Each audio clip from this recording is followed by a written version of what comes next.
Welcome everyone to another episode of Cinematic Realms. Whoa, I can't talk.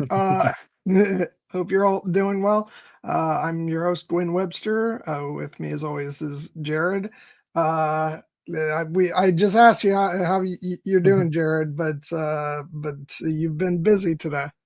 I have been busy. I was up very early this morning. I had a 2:30 a.m. wake up call because starting at 6:45, I ran the Big Sur International Marathon with my two sisters and my brother-in-law, and it was my first. I'm kind of an avid runner, but mostly I've done like half marathons. This was my first full marathon, and it was a beautiful day for it. We had some rain in the beginning, but that's actually good when you're running because it keeps you cool. But it was the course had some elevation changes, but we had ocean views to keep us happy, including a run over the iconic Bixby Bridge in Big Sur. You can look it up if you don't know what it looks like, but and we were going along the famous Highway 1 along the central coast of California that they had closed down for us so we could run it. And it was an amazing experience. I ultimately finished in 4 hours 12 minutes and 29 seconds, which for a first timer I consider pretty damn good. Um, Here's my little proof that I finished. I was trying to say when you The said 4 minutes, I'm like, Oh no! No! I that was a slip of the tongue. Maybe I'm more tired than I thought. But yes, you asked me, Gwen, like how tired I'm feeling, and like I think like actually I'm feeling pretty good now. Like I was feeling the burn after the race for sure, but after I got to rest and get some calories in me, I'm recovered. I'm still a little sore in the old hamstrings and the calves, so there may be a chance I need to get up and move around during the stream so I don't seize up. But if you need to have your Zabrak brothers make some adjustments to your yeah, legs. indeed. They would come in very handy. And I have to admit that if we were talking about something that was a little less time sensitive and that we love just a little bit less, I might have asked you, hey, what, Gwen, maybe we take this week off.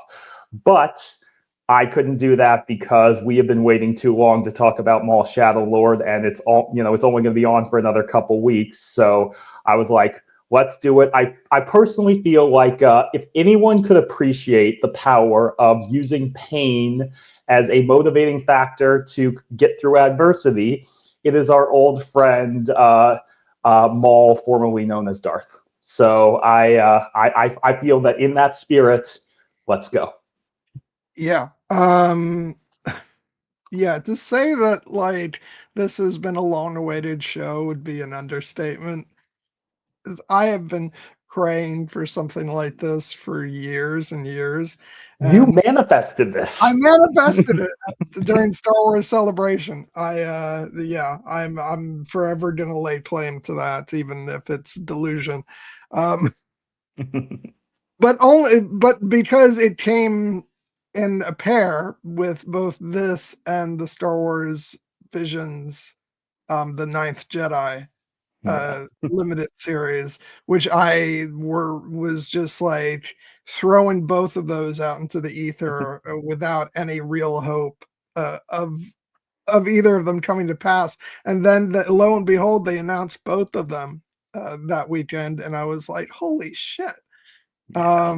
So And we're still hoping for the Sabe series. yes, and Oh, starring Keira Knightley. Although perhaps with great power comes great responsibility, and I'm like, get on it, Gwen. But yeah. perhaps your powers are confined to the realm of Star Wars animation because that is oftentimes where you find some of your most beloved Star Wars content. All we could get with like an animated series with Sabe, so long as Kira still voiced the role, it wouldn't be as great, but I would take it as a compromise. Yeah. At least it would be further demonstration of my powers. Um, but yeah, um, So it's bottom line, I have just been like hoping for a series like this for so long, and this is actually kind of the series that I had hoped that we would get following the end of the Clone Wars.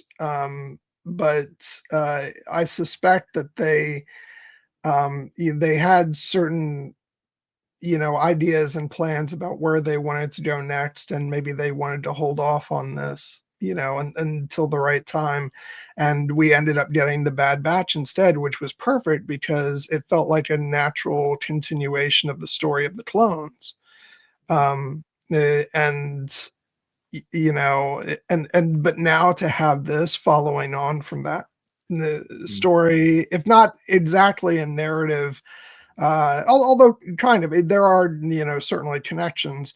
um Certainly I kind of like that this is not picking up directly after the Clone Wars. This is, a certain amount of time has passed, so you could almost feel like, even though I don't know if this has been directly confirmed or not, but that this is actually taking place after the events of the Bad Batch. So it's kind of like timeline wise, it's a continuation in that way, but just switching our vantage point. Um, and I love it because it really is like, the Clone Wars lives on. It, I mean, I remember being bummed out about the fact that when they announced that they were going to finish the Clone Wars, we were only getting 13 or 12 episodes yeah. to wrap it up. Because when they first announced it, for like a millisecond, I was like, they're gonna go back and they're gonna do like all the stuff that we never got. And so when it came out that's like, no, it was like one final season of 12 episodes, I was like, it's still enough. We're gonna get the Siege of Mandalore Mm, and a couple other tales. And so I was satisfied, but there was still a part of me that was like, oh, but I would love to just sit in this world for longer now that we're getting it back. And but that is in fact what has happened over the course of both the Bad Batch and now Maul Shadow Lord, but like, but in ways that we never imagined, because we've now gone into the age of the Empire, and they're pushing the boundaries of what they were able to do. I mean, we thought we were blown away by the animation when they came back with the Clone Wars. And by the way, that stuff is still like mind-blowingly impressive, but they have just raised their game with each one of these series. And now we have a show that is a very sort of stylized version of what they were doing on Clone Wars. um, I noticed it even more on my rewatch, the sort of, just how much of the backgrounds have a very painterly look, almost like watercolors at times. And then some of like the panning shots feel like they're melting as yeah. as the camera pans. It's just so interesting what they're choosing to do with this show to like place us in Maul's viewpoint. And then there's the storytelling, which is rich and sort of, I want to use this term lightly because sometimes it's used as a bludgeon against certain Star Wars, but there's a maturity in the storytelling that is on display that, you know I have wanted, from not only Star Wars storytelling overall, but specifically in the animation. And I just think it's so great. And because I think this show is sort of stretching out beyond the usual like Lucasfilm Animation audience. Because they really pushed this show with the marketing, and from what I understand, the viewership numbers are really good. And like the show has remained the number one show on Disney Plus, since it dropped. Even when new episodes of like Daredevil Born Again come, they don't crack Maul Shadow Lord's position. And like, I'm just like, holy shit, this is so great. I'm just so happy for the show. And yeah, and we'll get into all the wonderful details, but like those are my big picture thoughts. Just like I am so excited about the show.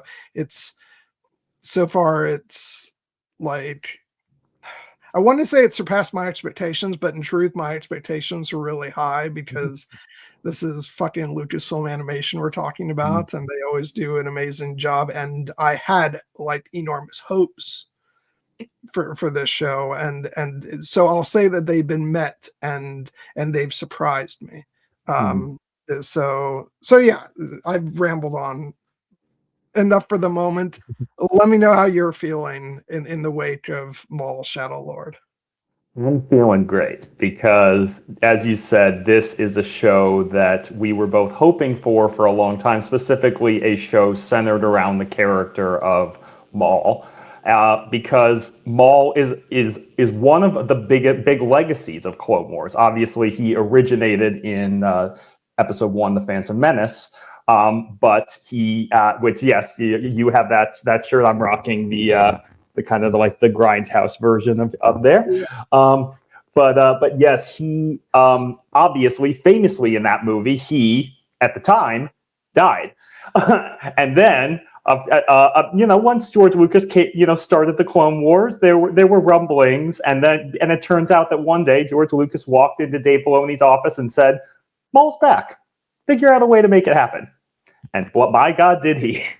Spider legs and all, and it was great. It was some of the best stuff that Clone Wars ever did. Clone Wars is a beloved show for both of us. And it's probably still my favorite Star Wars animated show, even if I thought The Bad Batch was probably, more consistent, because obviously the Clone Wars was arc based, and you would get the incredibly dark and intense episodes with characters like Darth Maul and General Grievous, and then you would get C-3PO and R2-D2 going on basically their own version of Gulliver's Travels, or Or Jar Jar.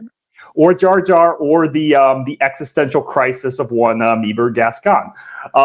Which, to be honest, I found a lot of value in all those episodes, but there's no denying that, like, whenever Maul showed up, which was around the end of season 4, and he's not in that many episodes of Clone Wars, but he looms so large over it because every time he shows up, you're like, oh, this is going to be fucking good. And it always was. Same with his show in Rebels. But the truth of the matter is that, Maul's story in Clone Wars, even though we finally did get its conclusion with the Siege of Mandalore, it was a little bit truncated because, famously, there were several arcs of Clone Wars that unfortunately did not get adapted, and one of them was the very pivotal Son of Dathomir arc, which is referenced several times in this show and was actually adapted into a comic book, so at least we have that, although we still hope that maybe they'll go back and, animate that particular arc, because it's important. But it is true that when they made the final season of Clone Wars, they made the decision that they were going to focus primarily on the character of Ahsoka Tano and the character of Captain Rex, because those were the two kind of constants of the Clone Wars that were original to the Clone Wars, not counting, Anakin Skywalker and Obi-Wan Kenobi and Padme Amidala. But Maul, even though, again, he originated in the movies, took on such a vibrant life in animation that when he blasted off from the destroyed cruiser in the finale of Clone Wars, like, we knew we would see him again. And obviously we knew we would see him again in Rebels, but that's like 16 years down in the timeline, closer to the original trilogy.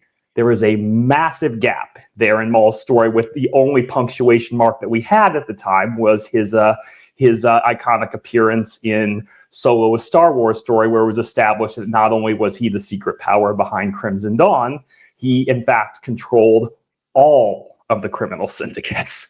And we're like, well, at the end of the Clone Wars, he survived. He survived Order 66, but he seems kind of, a little bit down and out. How does he get all his power back? Well, maybe there's a story there. And oh, indeed there is.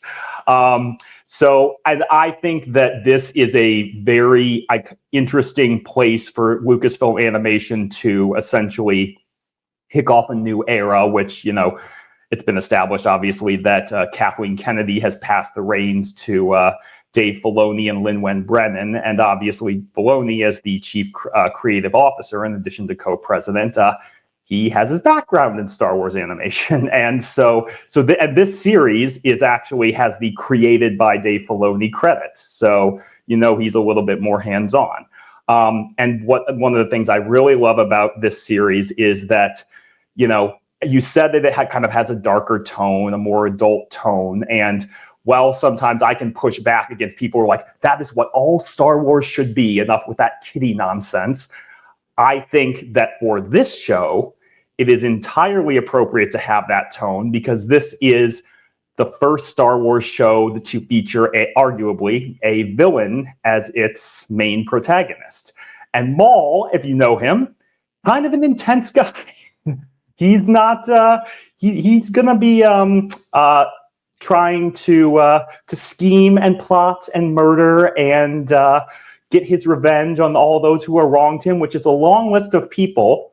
But what's also fascinating about this show is one of the other paradigms that we have seen throughout Maul's story is his fixation on the man who bisected him, Obi-Wan Kenobi.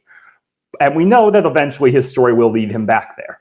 But in this era, Obi-Wan Kenobi is in hiding. This is before, the Obi-Wan Kenobi series. And Maul has a different person on top of his personal shit list. And that person is old Sheev Palpatine, a.k.a. Darth Sidious, a.k.a. Maul's old bad daddy. And it is so cool to see Maul in this context, fixating his anger and his rage on the totalitarian fascist empire, which, of course, given that we are like the empire is the worst thing in the Star Wars galaxy, is supposed to engender sympathy for us for Maul.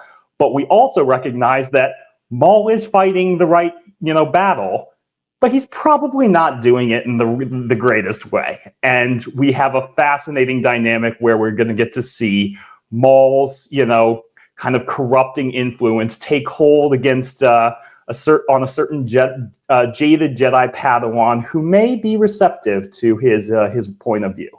The one Devon Azara, voiced by Gideon Adlin, and their dynamic in this show so far has been my favorite part of the show. There's so many great elements of it, but seeing Maul's kind of not just like his full court press to get Devon to become his apprentice, but his kind of slow, patient seduction. Like, this is a kind of, we're used to seeing Maul like be savage and, deadly with a lightsaber. It's so cool to see him, settle into what we saw a little bit of in Clone Wars, kind of him more trying on his old master's manipulating talents for size. And surprise, surprise, he actually wields them pretty well. And I have a feeling it's all leading to a confrontation with a certain other individual who has taken the Sith code. If the end of episode 6 is anything promised, we don't know for sure. But I will just say that even before Maul officially returned in canon, there was always a refrain among the fan base. Wouldn't it be cool if Darth Maul and Darth Vader fought? Well, we might get that, and I'm so hyped. The question is, like, when do we get it? Yeah. And I'm interested to. I think it would be a bit too soon to get that this season, but I'm open, like whatever they decide to do, because so far they're killing it. Yeah. I think we get a reveal of Vader at the Yes. end of this season, rather than like him actually, not too dissimilar to kind of what we got in Rebels, where Vader's sort of revealed as at the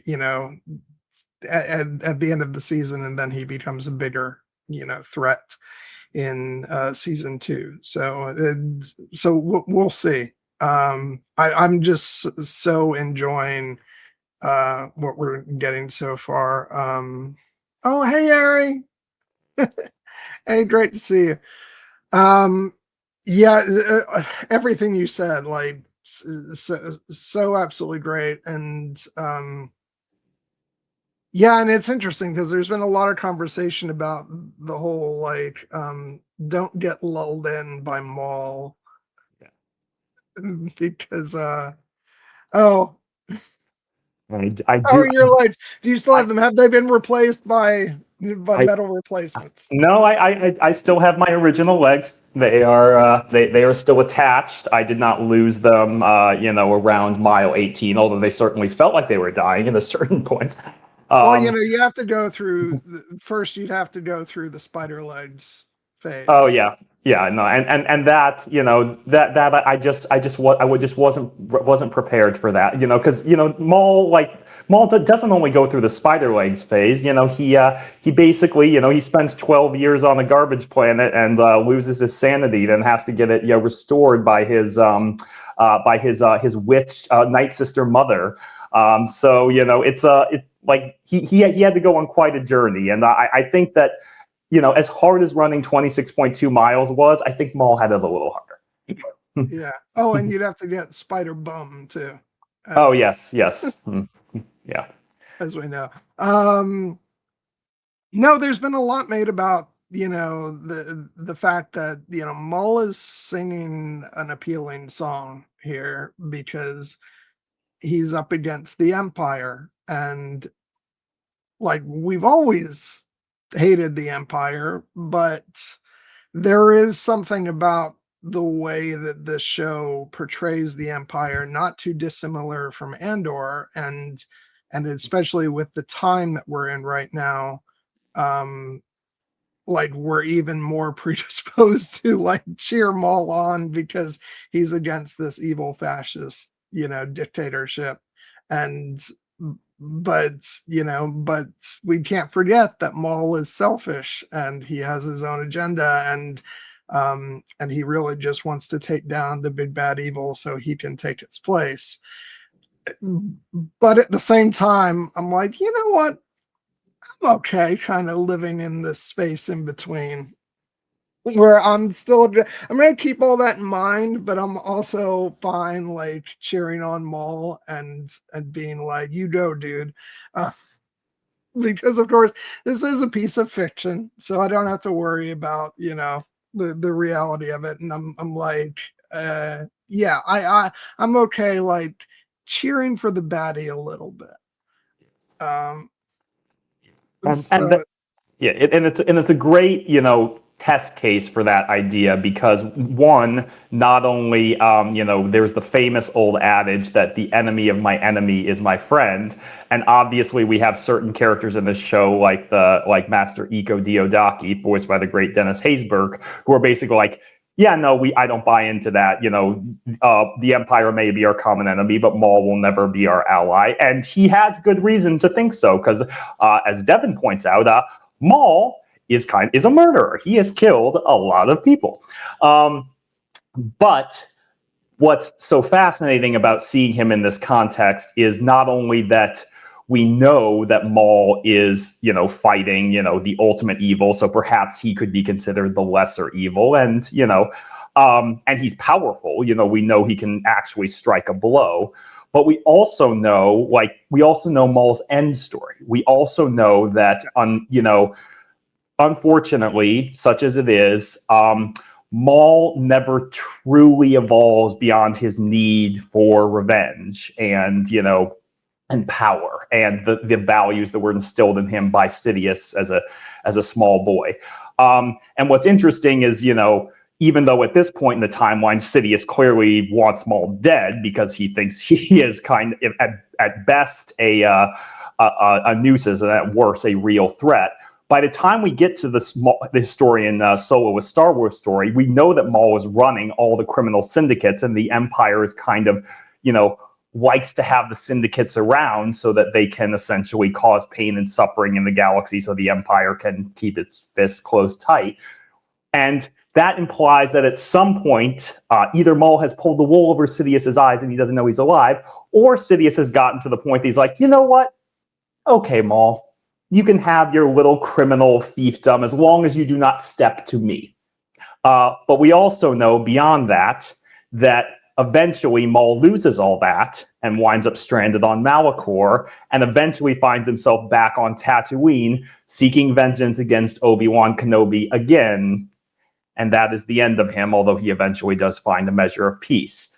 So we know that, unfortunately, Maul is not ultimately, not truly going to change. But what's fascinating, as our friends at Force Center have put out, is seeing maybe there's the possibility that through his quest to take down the Empire and his relationship with Devin, maybe he might just get up to the precipice of maybe there's a better way to do this. Could there be a speckle of light within Maul?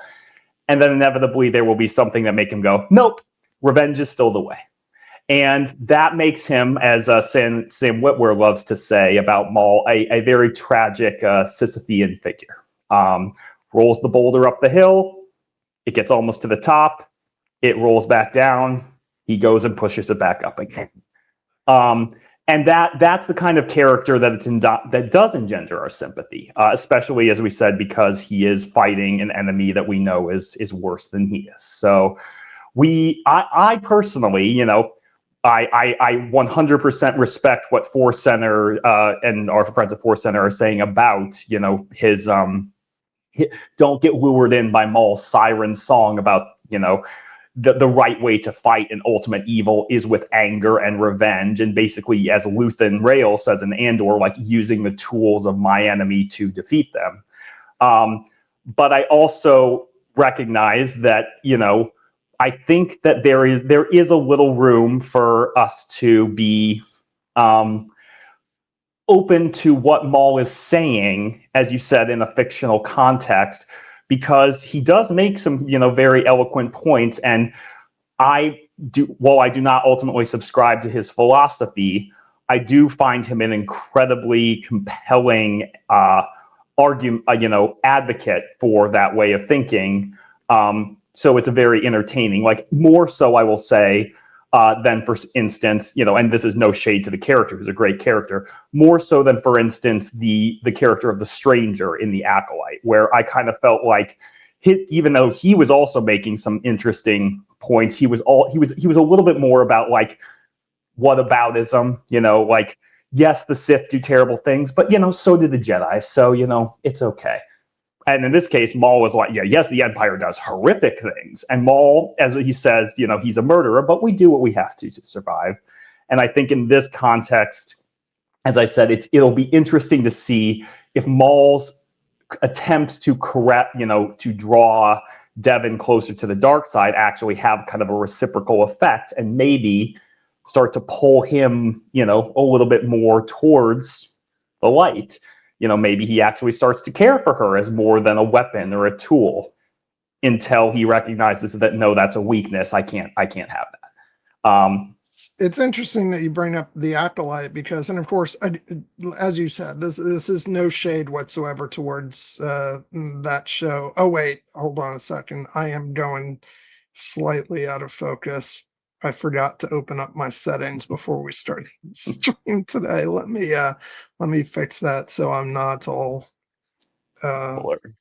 blurry on you guys. There we go. Because, you know, I've made no secret, like, I loved our discussion of that series, and it made me appreciate, you know, a lot of things about it. And I overall enjoyed the show, but I don't think I was one of the people who responded to it as necessarily as much as some people did. And I think this isn't the whole story, but I think part of that may have been whether or not I felt pulled in by the sort of seduction that the stranger was sort of giving out, like, and I think part of what's so amazing about this show is that I think what makes it really makes that aspect of this series work for me so well is that I find myself being seduced by Maul's words in a way that equals that of the character Devon, you know, and I think that that's what kind of really makes this kind of story work is to sort of have the character be able to beguile the audience as well as the central character who's being manipulated.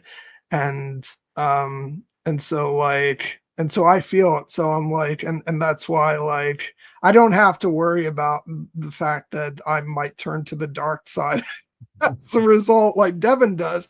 But I kind of feel like I'm kind of excited to go along on that journey of like being, you know, being convinced by Maul and like and seeing how that then you know what that journey is like and at what point does um you know at what point does that sort of um do I, the viewer, enter a point of no return where I'm like, well, no, okay, I recognize that as like your argument's faltering and you know or do I just get suckered in for the whole run of the show and I'm like, yes, Maul, kick ass. And so like and that's part of the joy of fiction is allowing yourself to go on that journey and to identify with even despicable characters. Um, I think like I make a comparison to Breaking Bad, and I think like if you talk to people about their opinion of that show, I think it sort of boils down to like how comfortable they are like going along on the journey of a character who they know is not a good person and is doing things for bad reasons.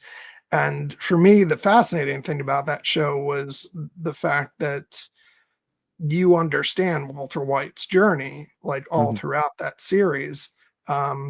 And so, even at the end, when he has just become this horrible person and he is getting what he deserves, honestly, um, you can't help but empathize with him.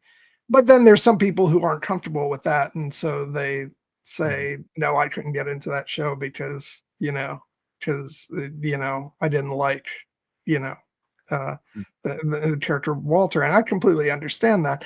But I think that that's what I've always found really interesting about following quote unquote evil characters in fiction is that you can do it with the guardrail up of that you're watching a piece of entertainment and but it allows you to sort of explore those dark corners of the human psyche and so that for me is one of the real exciting things about this show. um and I think honestly, I think Maul is a lot more charismatic than Walter White. So it'll be even more fun as a result. But I'm interested to but then I'm interested to also feel the tragedy of Devon's character if she succumbs to that. And like you said, at what point, like how close does Maul get to like does he form an attachment with her that then sort of begins to compromise his sort of not necessarily worldview, but his emotional state, his, you know, his like, let me, you know, do things that will benefit me more than anybody else. If he forms a connection with her where he starts to like, even as a surprise to himself, like, you know, start to care about her. Um, to where it might drive some of his decision making that will be incredibly fascinating and I'm really interested to see where they go with that. um for right now he's just in manipulative mode and you know and it's really fun to watch because Yes. and so we'll see where all that goes but I'm just yeah it's this show is already proving itself very fascinating from a like character drama standpoint of like being inside these characters' heads and seeing what makes them tick. I love the slower moments. Like I talked about this on when I called in Force Center the other day. The scene that opens episode 6 with Maul doing practicing his forms.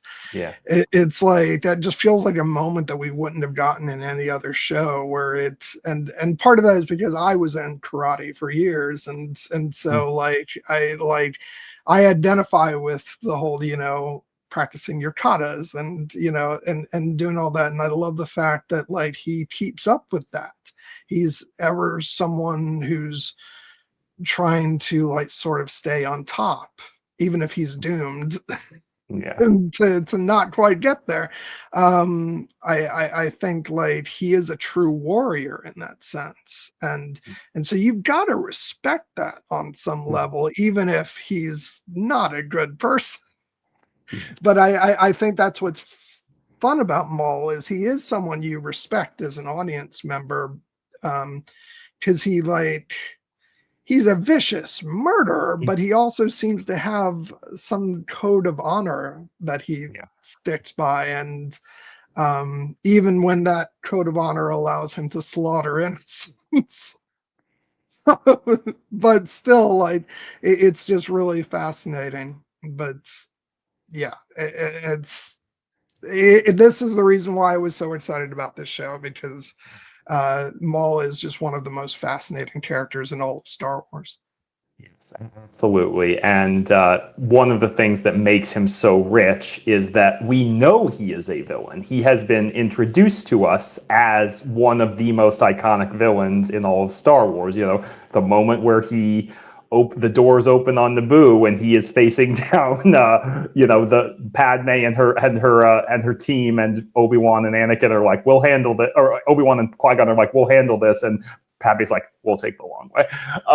That is one of the things that is also appealing about Maul is the fact that he's so competent. That is one of the things that it's kind of a common refrain that even when we know characters are bad and evil and have a skewed moral compass, one of the things that will draw audiences to them is when we know that they are good at what they do. No one's really starting a fan club for Admiral Ozzel because that dude was in a little over his head. But Maul, And you see it with Thrawn too. We yeah, yeah, respect the hell out of Thrawn because he's good at his job. He knows how to wage war. yes. And I do think that sometimes you would mention Walter White. One of the things that one of the dangers of following a villain like this is sometimes the seduction can be so complete that, especially for a character like Walter White that did not start off as evil as someone like Maul did, audience is going to be like, well, they're actually not a villain at all. And that was kind of one of the strains of this discourse around Breaking Bad that became very contentious because even when Walter was killing people, people were like, well, he's still doing it for the right reasons. And we're like, Maul would say, well, we do what we must. We do what we must to survive. And the thing about this show is that, like, one of the reasons I was always, a little bit wary about the prospect of a Star Wars show with a villain at its center. Like, I did have some similar conflicting feelings about The Acolyte on that front, was because one of the things that makes Star Wars so powerful and so resonant is it is ultimately a story about, the core values of hope, choice, found family. And yes, those are embodied by the light side. Which is why, for instance, as much as I find him an absolutely fascinating character, I'm not sure I would ever want like a series centered on like young Palpatine, because he would, that would be just an unambiguous, kill your way to the top kind of show. What I think actually also, in addition to Maul being a very complex and layered villain that makes him such a good protagonist for the show, is the fact that we have a secondary protagonist. Like, Devin Azara is in many ways kind of the co-lead of this show. I think she hasn't been quite as prominent as Maul, but I have a feeling that, their relationship is going to be the spine of this series, for however long it runs. And Devin is a character who is obviously gone through immense trauma, and she is an Order 66 survivor alongside her master, as Maul is, frankly, even though he's not a Jedi.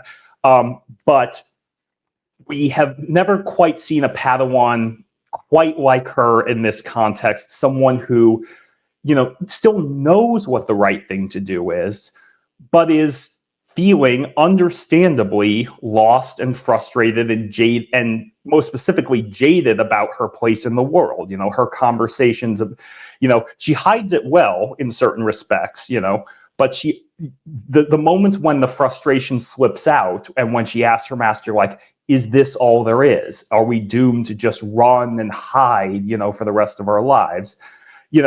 And that's coming from a good place because she was trained as a Jedi and she was trained to help people, to go out into the galaxy and, do good. And that is ultimately what makes her so fascinating in these early going, is that she knows who Maul is. One of my absolute favorite moments from the trailer and in the show was the end of episode 1 when Maul finds her in the cell and she just looks up at him and like speaks with an almost like awed tone when she says, Maul. Like that is, like he is a legendary figure among the, in the galaxy at this point, like almost like a shadow, a myth, like this, and obviously like, because we've seen Obi-Wan handle him on occasion, we can think, well, maybe he's not that, but like for most Jedi, Maul can take them down very easily. He killed Qui-Gon Jinn. I love when she says, I'm not stupid enough to fight you. Yes, that very wise. Yeah. But of course, the thing that makes it so also makes it so interesting is that even though she knows what the right thing to do is, she is like some of that inner humanity is kind of bleeding out and Maul uses it to brilliant effect. Like one of my other absolute favorite scenes, probably my favorite scene, honestly, in these first 6 episodes, as great as they all are, is the scene in the aftermath of the tea ceremony where basically Maul, after he basically encourages Gideon to free herself from her cell, and she does, and then he sits down and offers her civility and cordiality, and she's like, this is BS. I know you're a murderer. And he still offers her civility and cordiality and, tries to show that they have common ground. And she just like, no, I'm leaving. I don't trust you. And then when she pulls the lightsaber on him and he just kind of smirks at her and is like, ah, yes, good. I can work with that. And it's showing that, for instance, that Maul understands Devin very well, and he is playing, he is presenting himself as very calm and reasoned and measured because he knows that that is not what she expects, and it is designed to frustrate her. And he even shows her his cards when he says, like, I understand you are settled about who I believe you think I am. Would you like me to be that person? I am capable. And then he shows that he has been, continues to needle her and like poke at her insecurities, like the fact that she had this great destiny, as Maul once thought he did, to be a Jedi, and in Maul's case, to be the apprentice to the Dark Lord of the Sith, but it was taken from them both. And now her life is in ruin, and he's just poking at her and needling her and fighting her with one hand behind his back until she's screaming in frustration and gives in to her anger for a brief moment. And then she lands a very glancing blow, and she finds her way towards the exit. And then Maul just calmly calls the lightsaber back and looks after her and just smirks and says, I'm going to need that back, Devin. Revealing that the piece of information he was ostensibly trying to get from her, her name, he knew it all along, meaning he was in complete control of the situation. And that's how episode 3 ends. And it just shows like, this is why Maul is so formidable to a Jedi like Devin. He like he has been around the block a few times. He knows what, what levers to pull and buttons to push, and he, like many of the best villains, I think I'd cited one of my favorite Cersei Lannister quotes when we talked about Outlander last week. Making honest feelings do dishonest work is one of Cersei Lannister's many gifts. That is true for Maul as well. Yeah, absolutely. And I was going to bring that, like, the things he's saying, like, I don't think he's consciously aware, but there's so much truth, there. I think, um, he's saying things as a manipulation, but I think there's more truth than he's, sort of acknowledging. But also it's interesting in the ways that he's blind to, like, himself, like that. One of the most interesting qualities about villains for me is that they could be better at tricking people if they would be aware of the sort of the flawed nature of the way they look at things. And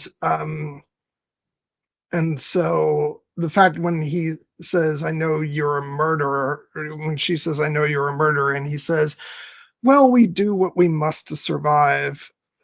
It, like, he murdered innocents and children. That was not necessary to survive, but the fact that he thinks it was, betrays something about him. Likewise, later on, when he is facing off against both Devon and Daki, and he talks about how, the Jedi should rule, you should be respected. And it's like, he really doesn't get it.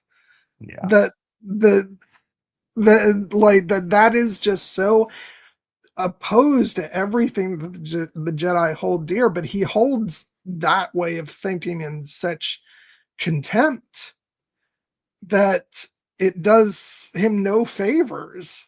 And if he was just aware of, like, how much he's sort of missing the mark there, Mm-hmm. he might be able to make more compelling arguments.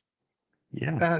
But that is the inherent flaw of, villains. It's like, no matter how charismatic you might be, the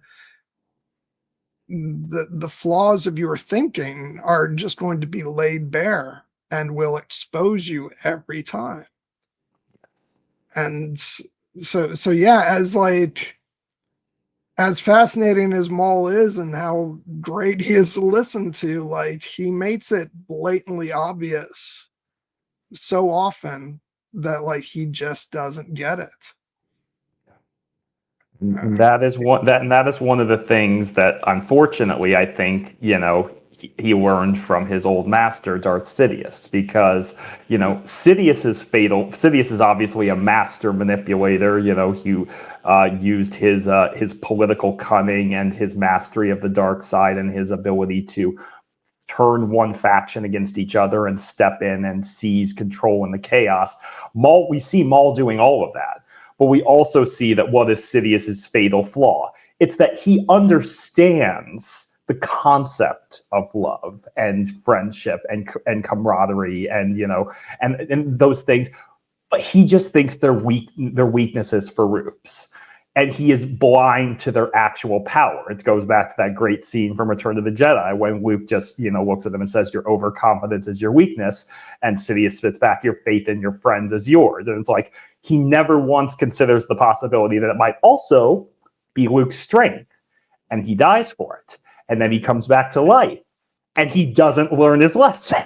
And he falls for the same thing again with Rey in the Rise of Skywalker. So it is ultimately, unfortunately for Maul, a lesson that he perhaps learned too well from his old master, even though they are now enemies. And it's one of the things that makes Maul a tragic character, even though I think that on the so-called, compassion scale, Maul was probably pitched a little bit further away from, like, absolute darkness than Sidious is, because we've seen what's another thing that's interesting about Maul is that we've seen that he does seem to be capable of some level of care for other people, even though it's hidden behind, the usual values of power and mastery. Like, he talks about in that scene with Devon, my brother was murdered. My mother was murdered, referring to Savage Opress and Mother Talzin. And yes, he could just be like, yes, they were powerful allies for me on my quest, and I hate that Sidious took them from me. But it's also, they were my brother and my mother. And when we see, for instance, in that episode, The Lawless, when Sidious kills Savage, and Maul seems genuinely like heartbroken when he dies. Yeah. And then and in the Son of Dathomir comic, we see a similar thing when Mother Talzin gives her life to save her son. Um, and this, and this is one of the reasons that the relationship with Devon is going to be so fascinating, because one of the things our friends at Force Center like to focus on is the fact that by the time we get around to Maul, trying to seduce Ezra to become his apprentice. Yes, he's trying to turn him to the dark side, but it also just kind of seems like he wants somebody to hang out with. He's getting a little lonely, and obviously we're teased with that possibility because we also know that he trains Kira in the aftermath of the Solo Star Wars story. So I think go ahead. Sorry. No, I was just going to say so. What's so fascinating about his relationship with Devon is that it's a blank slate. Devon is a completely original character. We do not know her end at this point. So her relationship with Maul could end up being, even if she does join him, which I think she will, it could end up being a valuable learning experience for her, where she essentially, recognizes the error of her ways and escapes. Or maybe she recognizes the error of her way and Maul kills her for it. Or maybe she, does fall down the dark path and that leads to her doom.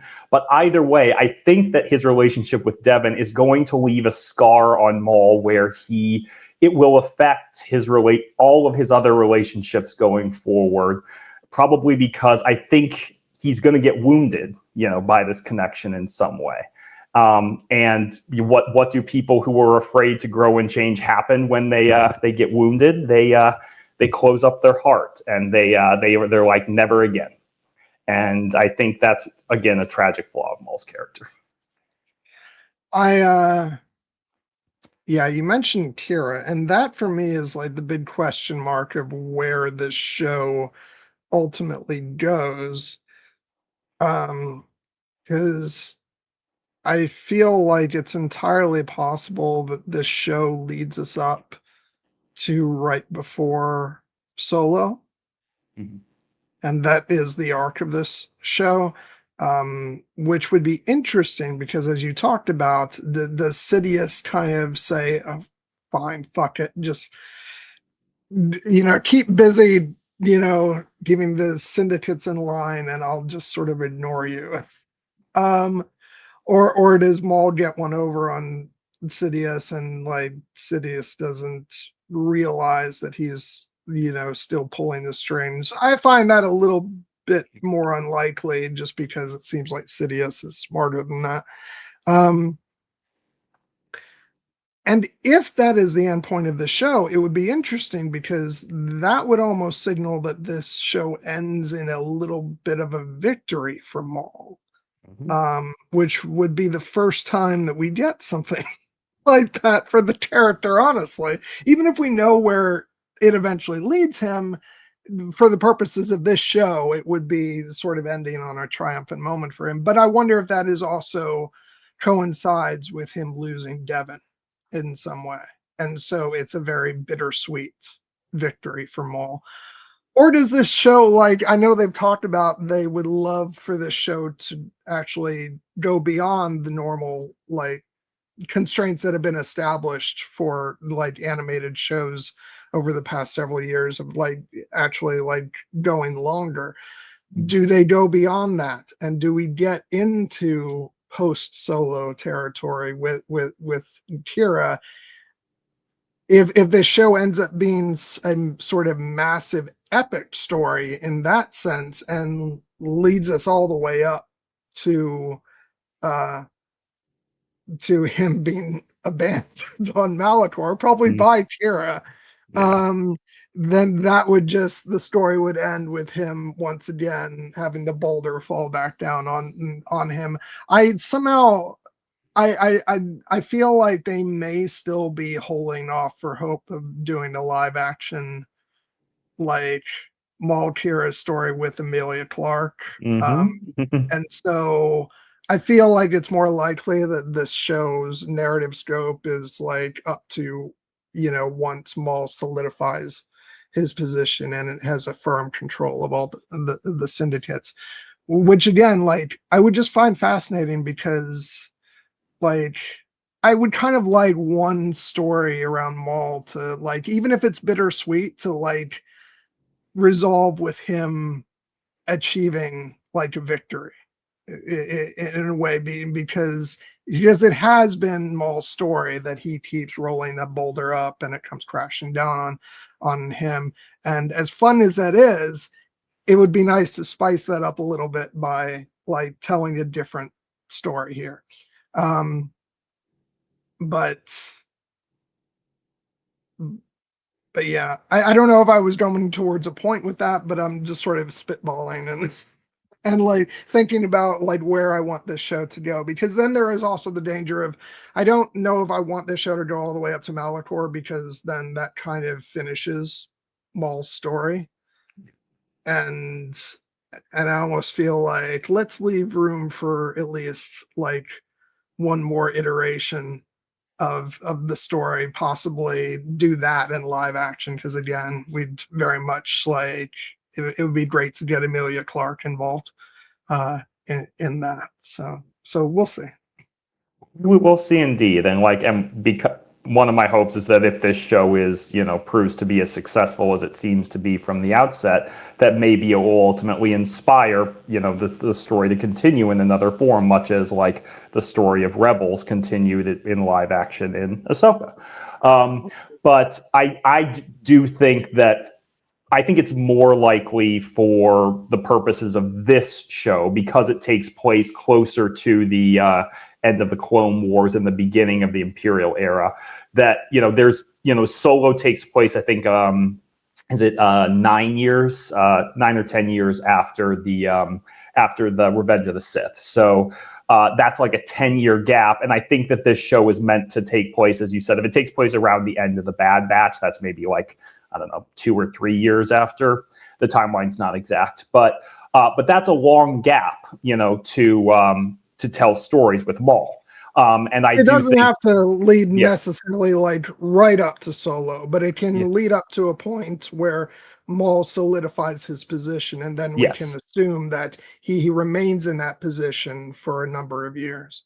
Yes, exactly. And that's one of the, like, for instance, I don't believe that we're going to see Kira in this show. Definitely not this season, although we may see Dryden Voss. I keep hoping that might be the Mm-hmm. case. Yeah. But I don't think that, we're going to be seeing Kira in this, in maybe even like season 2, because even unless there's a big time skip, because this season is very compact. It's taking place over the course of maybe like a few days. And fortunately, we now know that we have a season 2 renewal. And I have a feeling that because, Lucasfilm does want to have an animated show ongoing at this point, like if they let this one run for a couple years, that we might get a sense of what their plan is. Because if they pick up the story of Maul and Devin in season 2, and it's still fairly close to this show, then I would think that they're probably going to stretch that out. But if there's a big time skip, then we'll know that maybe they're doing a little bit more of almost like an anthology of Maul's, career in a certain way. But regardless, I do think that Devin is going to be kind of the point person for this show. In the many respects, we might end up seeing Maul through her eyes, especially if she does end up, agreeing to either become his apprentice formally, or at the very least agreeing to fight with him against the Empire. Because that does seem to be, in my opinion, what the story of this season is going to be. It's I personally have a feeling that as great a character as he is, Jedi Master Iko Diodaki is not long for this world. We already know he's limping. I've made a kind of a joke that he's kind of the secret cousin of the famous Jedi Master with the iconic name I'm a Gundai from the Clone Wars, because as soon as we saw him, we were like, what a great character, what a cool design, you're doomed. I did say to Ken yesterday, I was like, just imagine if he survives the season. We'll all have egg on our faces. I would be shocked, but you know what? It's a possibility. Yeah. Speaking of which, Master Iodiadaki, voiced by the great Dennis Haysbert. Yes, Like, President can we Palmer just take himself. a minute to appreciate that Dennis Haysbert is voicing a Jedi Master in a Star Wars animated series? And not just any Jedi Master, a cool, like, dino reptilian looking Jedi Master. Yeah. I just like I'm blown away by that. Like just this is where we're at in sort of the legacy of like Lucasfilm Animation and stuff, where they can pull in these types of names for these characters, and like I'm just so excited, and I love him. Like he's sort of said a couple things early on that gave me pause. I'm like, come on, you're gonna lose her. Like, just you know, don't be so absolute in everything you're saying. But he has proven in his Only a Sith deals in absolutes. yeah. Um, but like but I've really grown to love him over the course of the season, eh, just because of the way that he is with Devin, as we like see more of their relationship and the kindness between them, and like in his scenes, you know, with Lawson, and he's just and then when like he takes off, his robe, and he's in full like Jedi fighter mode. He's a badass. Like we just took him for like we forget that like freaking Yoda can jump around, do all this crazy shit. So we see, Master Daki at first, and we're like, oh, he's old and he's frail. It's like no, he's a Jedi. He's pull out that lightsaber and he's kicking ass. Um, and I really love his look, like when he's got his coat off and like he's in full mode. I was like, damn, he's good. Uh and yeah, he's just been fun, and like, and also like I do love that line of I'm not dead yet, as if he's speaking to the audience. Wink, wink. Yes. Yeah. Yeah, because there were some of us who thought maybe Master Daki would, not even survive like the first half of the season, and he has. But I think it's ultimately he's setting up to be a pivotal figure for Devin, because Devin may have some kind of a little bit of frustration with her master's philosophy. Like the first time we see them, basically she is, contemplating stealing food because her, not because she's hungry, although she is, but because she sees that her master is hungry. And even there we start to see just the kind of the little things like, they're not going to miss it. It's a couple of fruits, like you can, be gone before they even know they're here. And then you would, have nourishment and sustenance. And Master Iko Diodaki is like, no, we must depend on stealing is wrong, absolutely wrong. We are Jedi, we don't do that. We must depend on the kindness of strangers. Pray tell, good sir, could you spare some Ichuta? And you're just like, that's score one against Master Daki's philosophy there. But, again, it's an admirable philosophy, and it just might not be, unfortunately, up to date with the times that we are that they are living in, and that's Maul's point, that basically, you do not recognize that the galaxy is different now. The Palpatine has created this system specifically to cause people to suffer, because suffering feeds the dark side, and the dark side feeds his power. So whereas, and Master Iko Diodaki has a very interesting line where he talks to Devon, when she's feeling discouraged, and he says, "Worry not. Throughout my long life, I have seen the galaxy endure many changes. Tyranny is always defeated. We must remain hopeful." And again, great idea, great philosophy. But how is tyranny defeated? Tyranny is defeated when good people with power stand up to the oppressive force. And Devon is thinking, maybe that's this time. And obviously we know that the Empire is not going to be defeated for many years.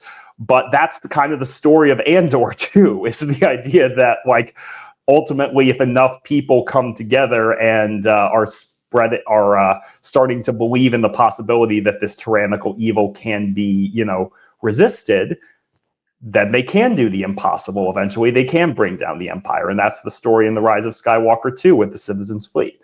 But here in this time, but I think that the thing with that is, though, that you have to pick your moment. You do. And there is a time for survival.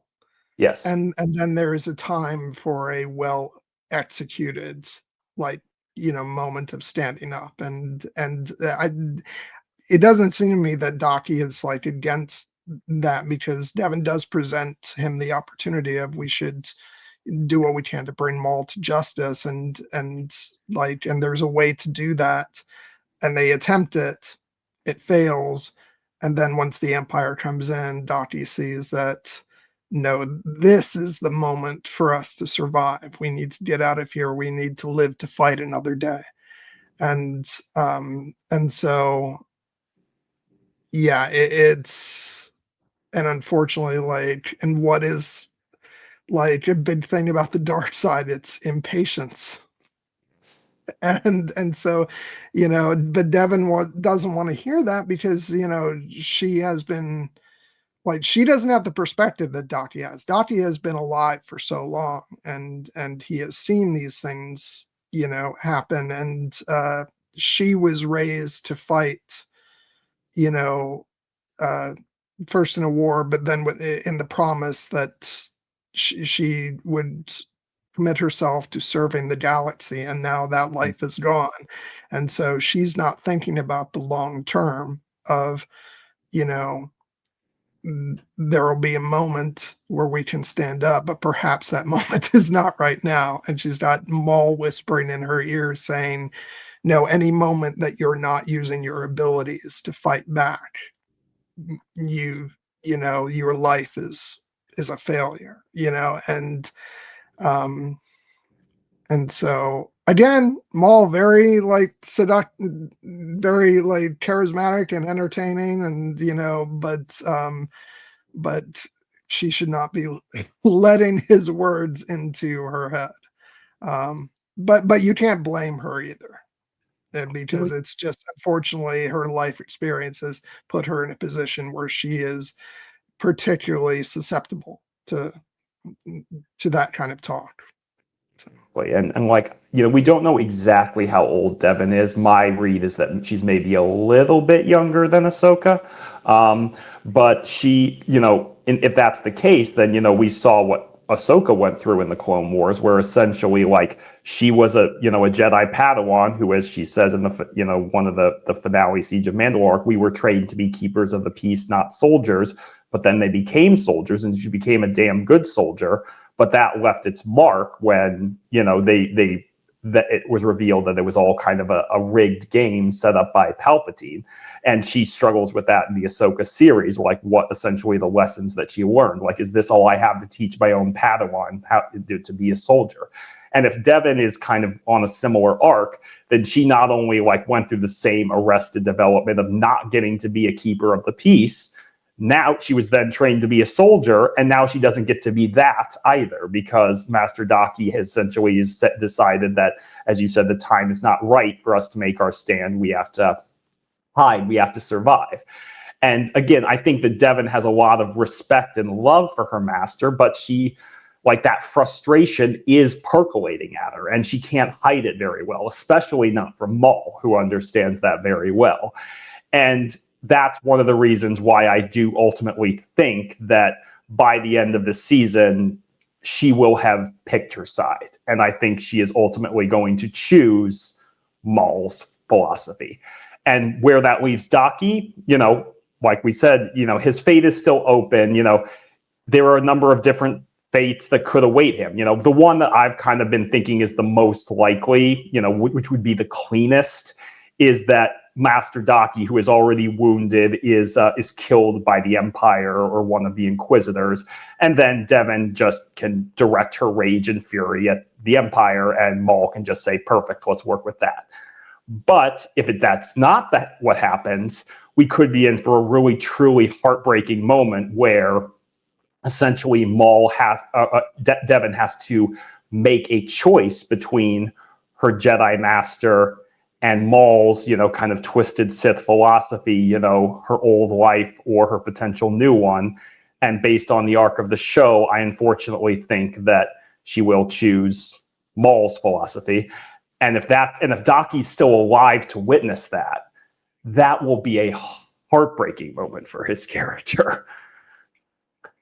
Yeah, I also wonder if there's a possibility that Devon is led to believe that the Inquisitors killed Daki, but in actuality, Maul doesn't. That would be another very, that would be as they say in Hitchcockian terms, a ticking time bomb hidden under the table. Yeah. So, yeah, I kind of hope that Daki at least makes it. You know, um, I want him to make it to the end of the season, even if it's like since we got since we have 2 episodes a week, like I'll accept like if he makes it to like the second to the last episode. But he's made it this long. I'd like to see him like make it nearly the whole season, and then have it be very dramatic towards the end. Um, let's switch gears for a second and talk about the uh, you know who I think is the third protagonist of this series, Captain Lawson. And I like I've really come to love him, played by I don't know if I'm gonna pronounce it right. Wagner Mora, is that his name? Yeah, Wagner Moore, yes. Wagner Mora. Um, yeah, as Brander Lawson, and like it's interesting because like going into the show, I was really like when they announced the show, I should say, like I was really excited about the prospect of Maul and and a young Jedi who will be his apprentice. And then it's like, oh, there's also going to be this human character. I have no idea who he is. That kind of sounds like perhaps the lesser, interesting track of the show that I'm going to be able. But they've done a really great job with, and because the whole vibe of this show is sort of there's a noir aspect to it, and so a character like Brander Lawson fits really good in with that, and I just love that we're getting to see this. I think the Lawson side of the story is where what I talked about earlier, that there's certain elements of this show that kind of I feel like, and I know people haven't been thrilled to hear this because it's held up, it's kind of used as a weapon against other Star Wars, but there is like touches of like Andor-esque, parts of the show, whether it's the sort of you know darker tone, the sort of maturity. But what I think this side of the story does that kind of reminded me of Andor a bit was showing the sort of more down to earth, grounded aspect of the story, where you've got this detective who's just trying to keep the streets safe, and he's got this domestic life with his son at home who's feeling like he's not getting attention from his dad, and like he's divorced, and his wife works for the Empire in what seems like she's probably working in a cubicle, not unlike Cyril. Cyril in Andor.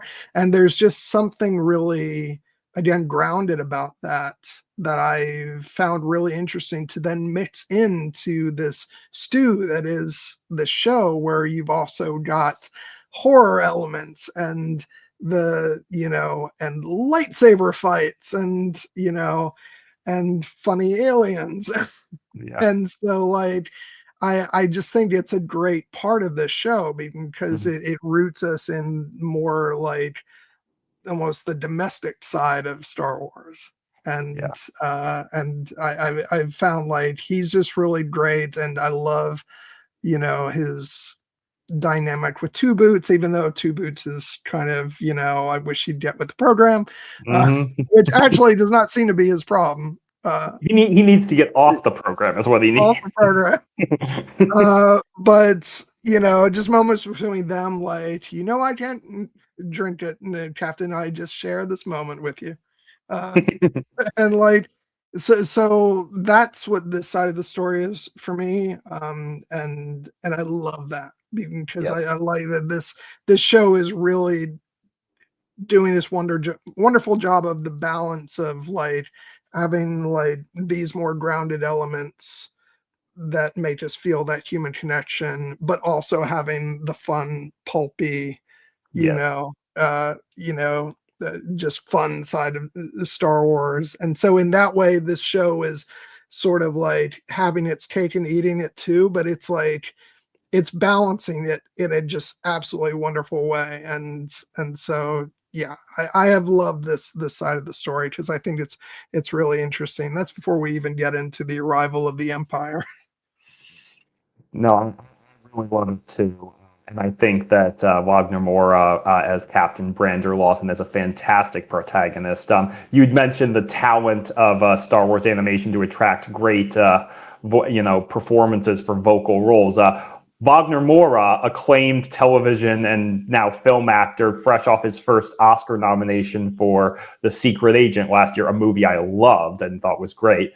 And his performance in that movie is incredible. But he is doing a really strong vocal work here because he is imbuing so much weight into what could be conceived as more of like the traditional, almost police procedural side of the story, but in keeping with what you talked about, in addition to this show blending like kind of the more grounded, realistic elements that something like Andor specialized in. One of the other things it's trafficking in so well is essentially the pulp, and which I love pulp in my Star Wars, and one of the classic pulp tropes and classic refrains is the noir detective story in many respects. And who tends to be our protagonist in these stories? It tends to be a detective who is living and working in a city that's pretty corrupt, and maybe even the department he works in is a little corrupt, although we've seen less of that in this show. But he knows how to navigate it. He's got some underworld connections, and we'll talk about those connections because I think there's some interesting stuff there. But he also, well, let's just say I think he's connected with Rena Sewell, the great Rena Sewell, played by the wonderful Pamela Adlon, in more than one way. But I think that in this case, he is kind of also living up to that promise of a detective who is trying to navigate the seedy underbelly of a city, facing down this dangerous threat, this conspiracy. And he knows what the rules are, but he also knows that the rules can be shackles in certain points. So he's willing to bend them when necessary. But he's doing it ultimately for the very, honorable and noble reason we understand of the fact that he does not want the Empire to come to his planet, because he is one of the characters who, even in these early days, has his eyes open. He's like, yeah, no, the Empire is real bad. And yes, like that, his wife working for the Empire may play some role, but he also, like, it doesn't seem to be bitterness. It seems to be like, no, it's like he's like, when he tells Riley, like, the Empire is not what you think it is. That tells him, like, he has seen some of the, the horrors that they have inflicted even now. And that it's an interesting time in the galaxy because the Empire is not present on Janix at the beginning of the story. And it's because essentially they're trying to expand their reach over the entire galaxy, and they, they don't have infinite resources at this stage, and Janix doesn't seem to be the most prominent world. So they're probably just like, we're leaving that over there. But if you give us an excuse, we will come in and we will take everything. Much like what happened on Morlana 1 when Cyril Karsh. I was going to say, it's really funny because, like, you could not have, like, two more different characters between Lawson and Chief Hine. And Andor is just, like, wants the minimal amount of bother. Yeah. And it's like, just make something up. So, like, but in terms of Lawson, it's concern for the planet, and the people, and he doesn't want the Empire there because he has seen what the Empire does, which I'll be interested to, like, get more backstory on that, because no, it's not just because his his wife works for the Empire. That much is obvious, and that probably contributed heavily to their separation. But it seems like he's got firsthand knowledge of just how bad they are, and it'll be interesting to delve more into that as the show continues. But yeah, no, it's and then that's like right off the bat, like that makes him, an appealing character to us, because anybody who in this time recognizes how awful the Empire is and is not sort of, swallowing the, the lie, he just wants to stay under their radar. He doesn't want them to come in and mess things up. And yeah, so so when it does happen, it's just like, a lot has been made of all the heavy sighing and hair tussles and neck scratches that Lawson does. That's just a lot of sighing coming from him once the Empire's on its way. But yeah, so he's just a good guy, even though it seems that he has a bit of a sketchy past. But in this age of the Empire, I think people with sketchy pasts actually are a better alternative. Yeah. To Imperial soldiers and such. So. Yeah, no, I mean, Cassian Andor had a sketchy past, we found out, and obviously he was much more jaded and not, wanting to be involved in the fight against the Empire at all. And Lawson doesn't really seem to want to fight the Empire. He just is like, I don't want them here because they will put their boots on the neck of everyone I know and love in this city, and I have seen what they do. You mentioned that, like, we get kind of hints about his backstory, like that, the fact that he said, before I was a detective, I traveled around a bit, and that's when he met Rena, who was working as a bounty hunter. And they probably, and they essentially have, have a history together. I love her design, by the way. I loved this moment and what follows it, like when he says, you got anything else for me, and she says, I'm free for dinner tonight. And then next time we see Lawson, if he isn't doing the walk of shame out of that casino, then I'll tell you, I don't believe you. Yeah, I think we can imply a good amount here, because yes, the the animated side of Star Wars, it hasn't fully gotten into, we've seen a lot of violence, but we haven't fully tipped into, the sex and nudity quotient, because yes, children are still watching this show, and Star Wars doesn't have a lot of that to begin with, but it's not arcane. Like, no, we're not there. We're not we're not there. More's the pity. But what I would say is, yes, it is clear that there is not just a history between Lawson and Rena. There is real affection that can only be born from shared experience, as he says, in the I think it's episode 6. He says basically that I'm only alive because of her, and she's only alive because of me, and that creates real bonds. And who knows whether or not like that their history played any role in Lawson's separation from his wife, or whether it was purely His a son you know certainly seems to think so. yes, and but I also think that Rena seems like a character who is does have her heart in the right place, and is a good ally and an informant for Lawson. So I hope we see more of her. Like one, because I just think that it's cool to have like an underworld connection like this. Also because I freaking love her design, like the fact that she's this she's a species we haven't seen before. I believe it's called a padlum, but bright, kind of almost like neon fluorescent purple with like tentacles and kind of these very sultry, mysterious eyes. I'm like, this character could have just been a human, but it makes her more compelling that she is this kind of unique and novel design. And yes, like I ship it. I'll say it straight. I ship Just these gonna two. say, like, I'm shipping them already, even though they may not need me to, Yeah. honestly.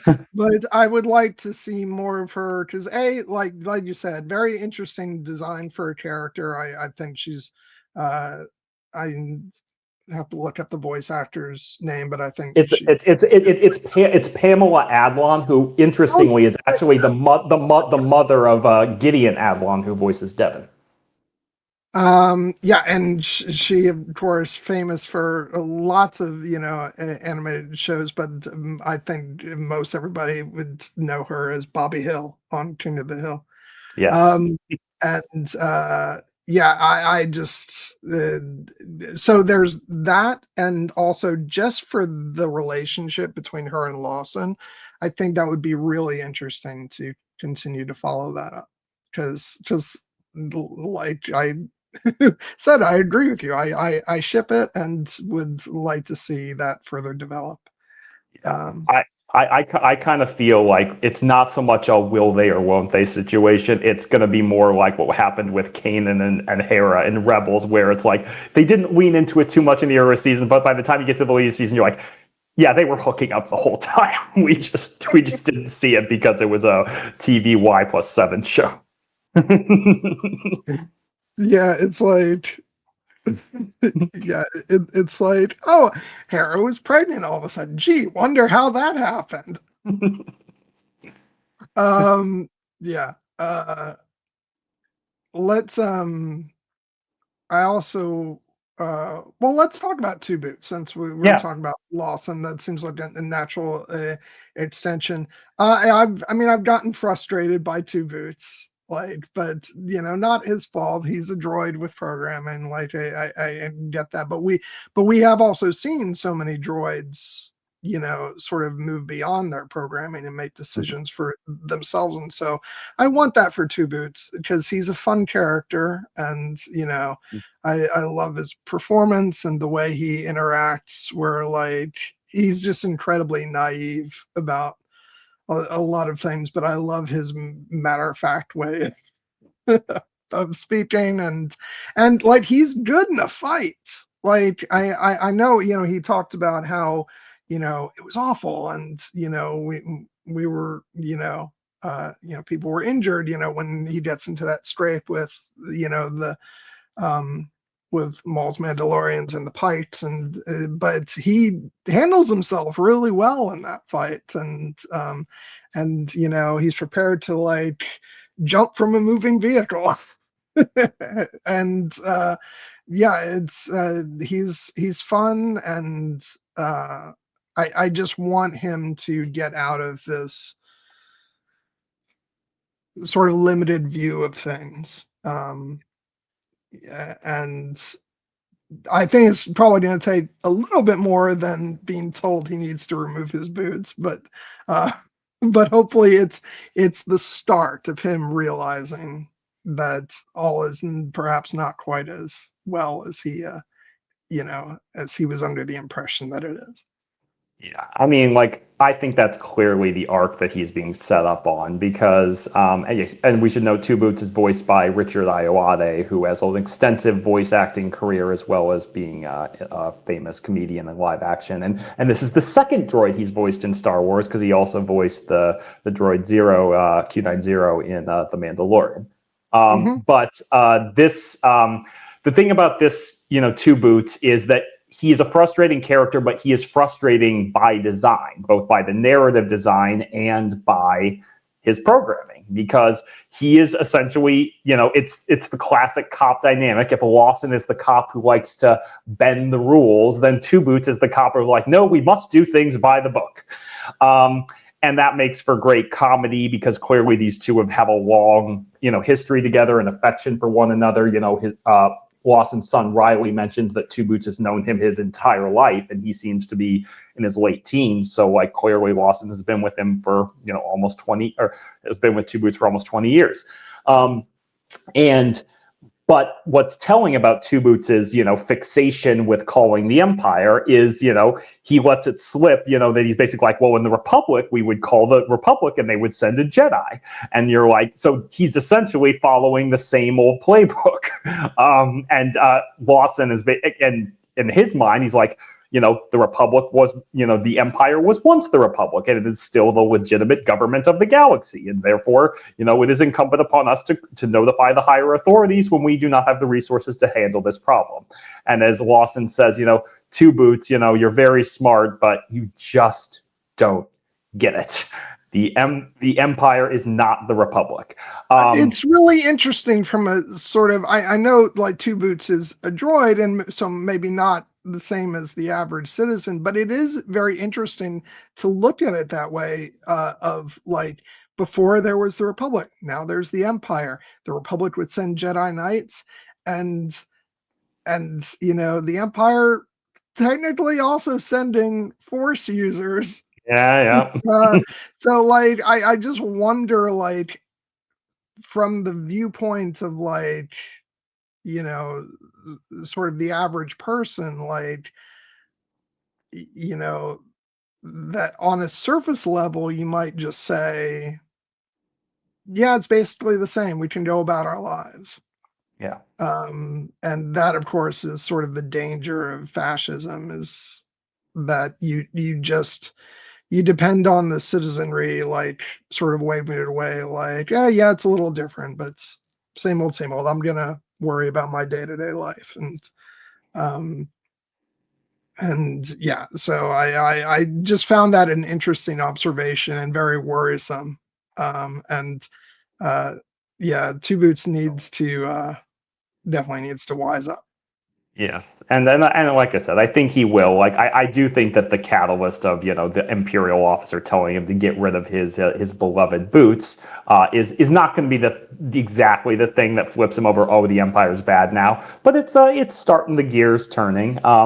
And I think that it also opens up another interesting point, which is that, like, when we watch Star Wars, we're used to seeing Jedi because a lot of Star Wars stories focus on Jedi and Sith, and like, but there were maybe 10,000 Jedi in the galaxy at the time of the Republic fell. The galaxy is like hundreds of billions of people. Most of them have never seen a Force user or a Jedi, which is part of the problem. Also, that why Palpatine was so easily able to turn people against them, and that, like, there's the great moment when they pull up Maul's hologram, and Lawson doesn't know who he is because he was not getting briefings from the Jedi Council. And when he's giving the briefing about Maul, he's like, and our target is a syndicate leader who's proficient with a laser sword, because he doesn't really maybe know what a lightsaber is. But it speaks to the fact that, yes, like, at this juncture, like, the Empire, even though they are fully capable of putting their boot down on the neck of any world they encounter, they are trying still at this juncture to tidy it up a bit, in the sense of, like, Do not be afraid. We are the legitimate government, and we are here to help you by apprehending this dangerous fugitive. Um, and then, of course, you know, the people who actually interact with these characters like the loathsome Lieutenant Blake, who is living up to a tradition of like absolutely like scumbucket Imperial lieutenants, echoing in the vein of characters like Lieutenant Nolan from the Bad Batch. Yeah, and And it's really, I was really struck by the moment this fucker, walks onto the screen that like this is such a far cry from where we were with Star Wars Rebels, yeah, um, where the Imperials were for the most part goofballs yeah, who like we weren't meant to take seriously. And it just sort of shows honestly not just the sort of evolution of Star Wars animation and the kind of storytelling, because this is certainly like following on the path of like taking the Imperials more seriously as like and something like Andor and even as you said the Bad Batch.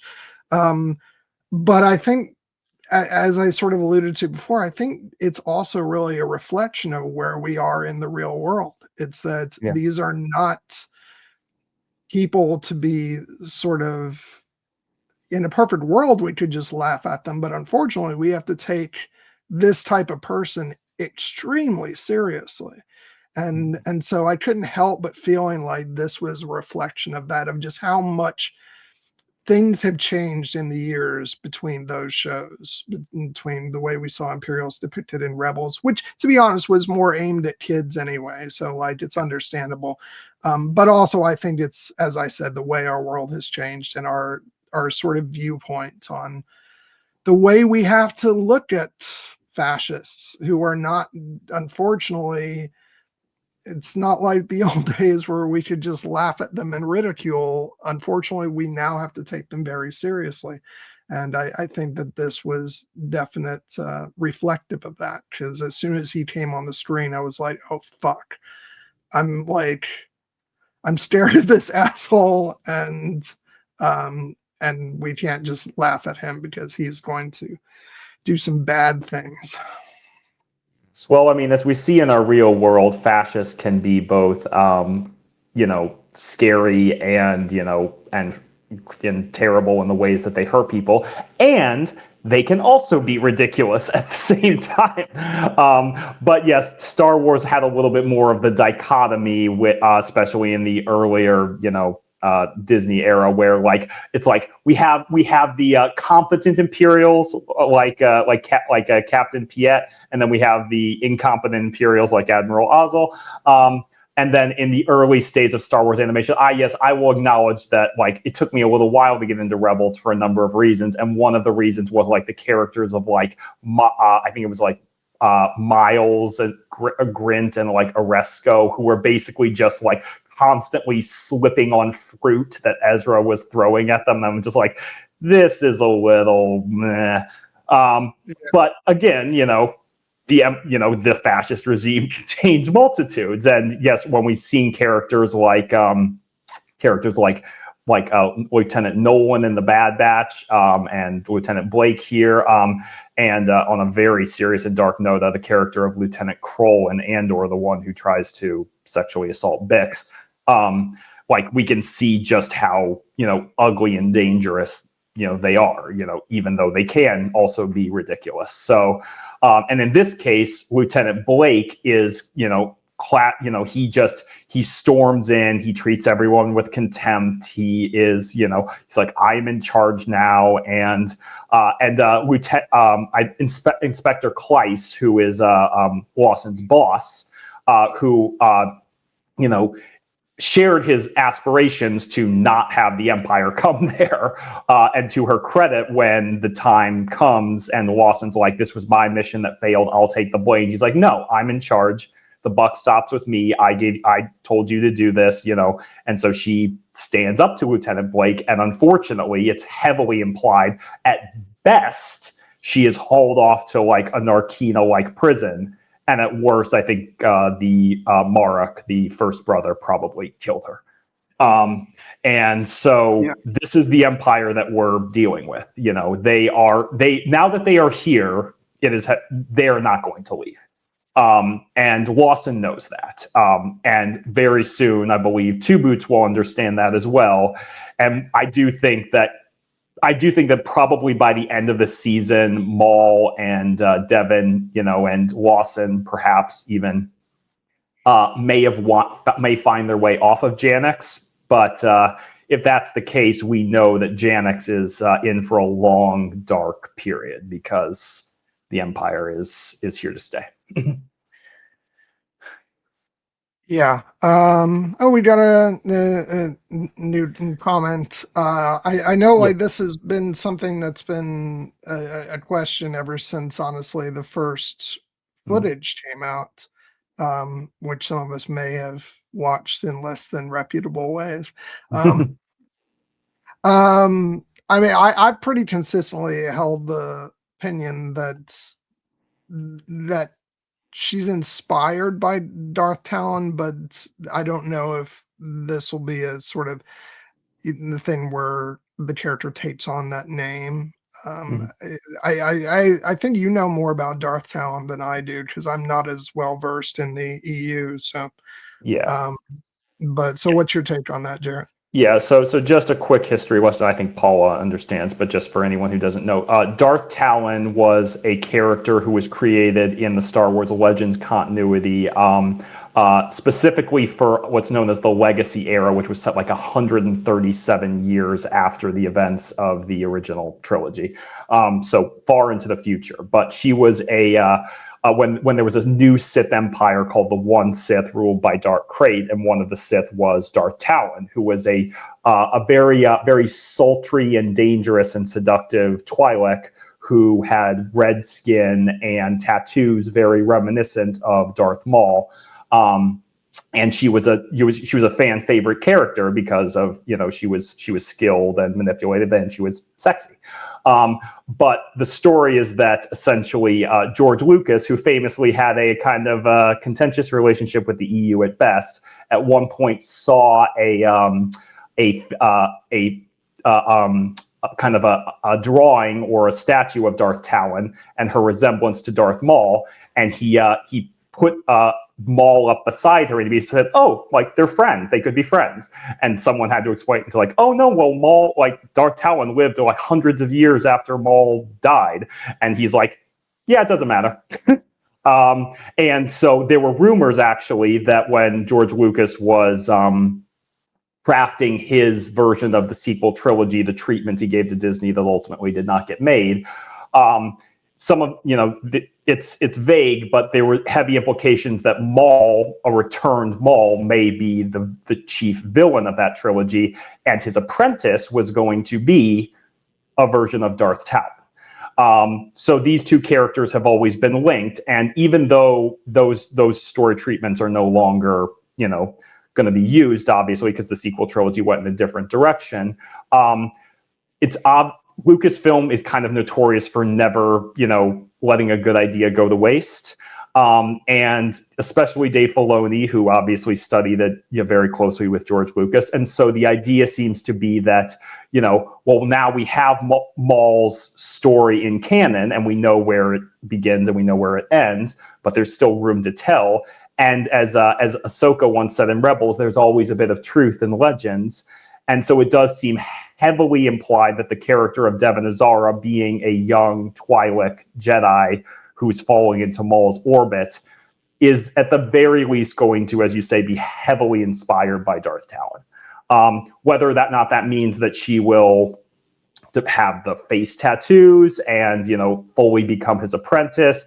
I doubt she's going to be wearing the sexy outfits that Darth Talon wore, just because again this is Star Wars animation. But what I think is that I do believe that is the route that Lucasfilm is going ultimately, and like whether or not one of the reasons I'm not sure she will be Darth Talon is, of course, because Maul is himself no longer Darth Maul. He is just Maul because Sidious has cast him out of the Sith Order. So maybe there's no need for Devon to take on a moniker like Talon. But even if that's the case, I do think this is heavily, heavily inspired and meant to evoke the Darth Talon story. Yeah, it seems to me that it would probably be, although I'm sure fans of the character would love it. These kind of things, when it's more inspired by, I think it would probably be more limiting if she actually took on that name rather than allowing the story to kind of find its own place and for the character to evolve into whatever it wants, whatever she wants to be, and um so yeah, I'm kind of with you that um inspired by, but not necessarily. I don't know if the name will be there. Hey, Paula, Jared You're and I speaking are, our language. yeah, anything that gets Natalie Portman back in Star Wars. um Yes. Yeah. um Call her yeah, Dave Filoni. Call her. I'm sure maybe he yeah, already did because they're filming Ahsoka right now. But yes, Abeloth, as Paula points out, in Star Wars Legends, again, Abeloth was the conspicuously absent mother among the Mortis gods, and if the father kind of represented, like balance and lawful order, as the son represented the dark and the daughter represented the light, the mother kind of represented chaos. And she was she showed up again like 40 years after the original trilogy, and Luke and company had to fight her, and she's a scary, freaky cosmic entity. I heavily believe that again, much like the Dark Talon, whether or not she's called Abeloth, I do sincerely believe we are going to get an Abeloth-like figure in Ahsoka season 2, and then that was the power that was calling to Balin's skull on Peridia. And if that's the venue it takes to get Natalie Portman back in Star Wars, I will happily take it. Although I would also love it if we maybe got some Clone Wars flashbacks and she got to play real yeah, Padme. yeah, unleash the chaos. Yes. Yeah. So okay, so where did we leave off talking about this show? We were talking about like Darth Talon, but we were also talking about the character, I believe, of Lieutenant Blake and the Empire kind of putting their boot down on Janix. And Which then leads us very naturally to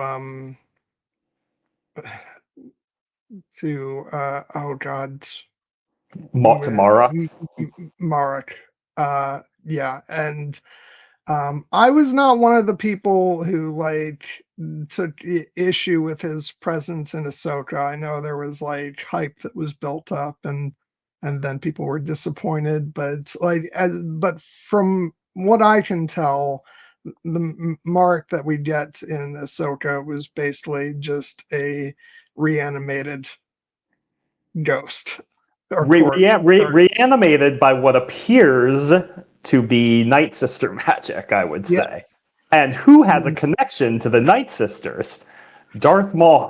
Well, I I mean, yes, but also there was a connection in Ahsoka Yeah. as well with the Night Sisters. So it like made perfect sense within the context of that story. But also it would be interesting to tie Maul into that. Um, and I feel like this is the first time that we're actually getting to see the actual character of Merrick, and he's holy fuck, he is scary. This Yes. is where the show is dialing up the horror elements, and yeah, and like that moment where he comes up behind Lawson in the dark and puts his arms, on his shoulders. I was like, oh god, oh god, oh god, oh god. Yeah. Like it's just so effective, and like, yeah, he like talk about presence. Yeah. They've done a great job with this, and like has they've done a great job of making us like, I think the Empire itself had enough of a like frightening presence, the second they came onto the the screen in this show, but then to bring in, our first Inquisitor in this show, and it's just I know Joseph from Force Center was really excited about, bringing in the horror aspects of, into Star Wars, and I think they've knocked it out of the park. Because I just think it's been great. I've loved that stuff. And I think Marek has been used incredibly effectively in this show. AJ Locasio voices him, and I think he Oh, does. Hey, April. He does a great job. And I think that, yes, like Marek in Ahsoka played a different role in addition to probably being a reanimated corpse. And I think that the reason I bring up the Darth Maul connection is, of course, like Marek, if he is a reanimated corpse, he's got to die somehow. Like, what better way yeah. than for Maul to be the one who kills him?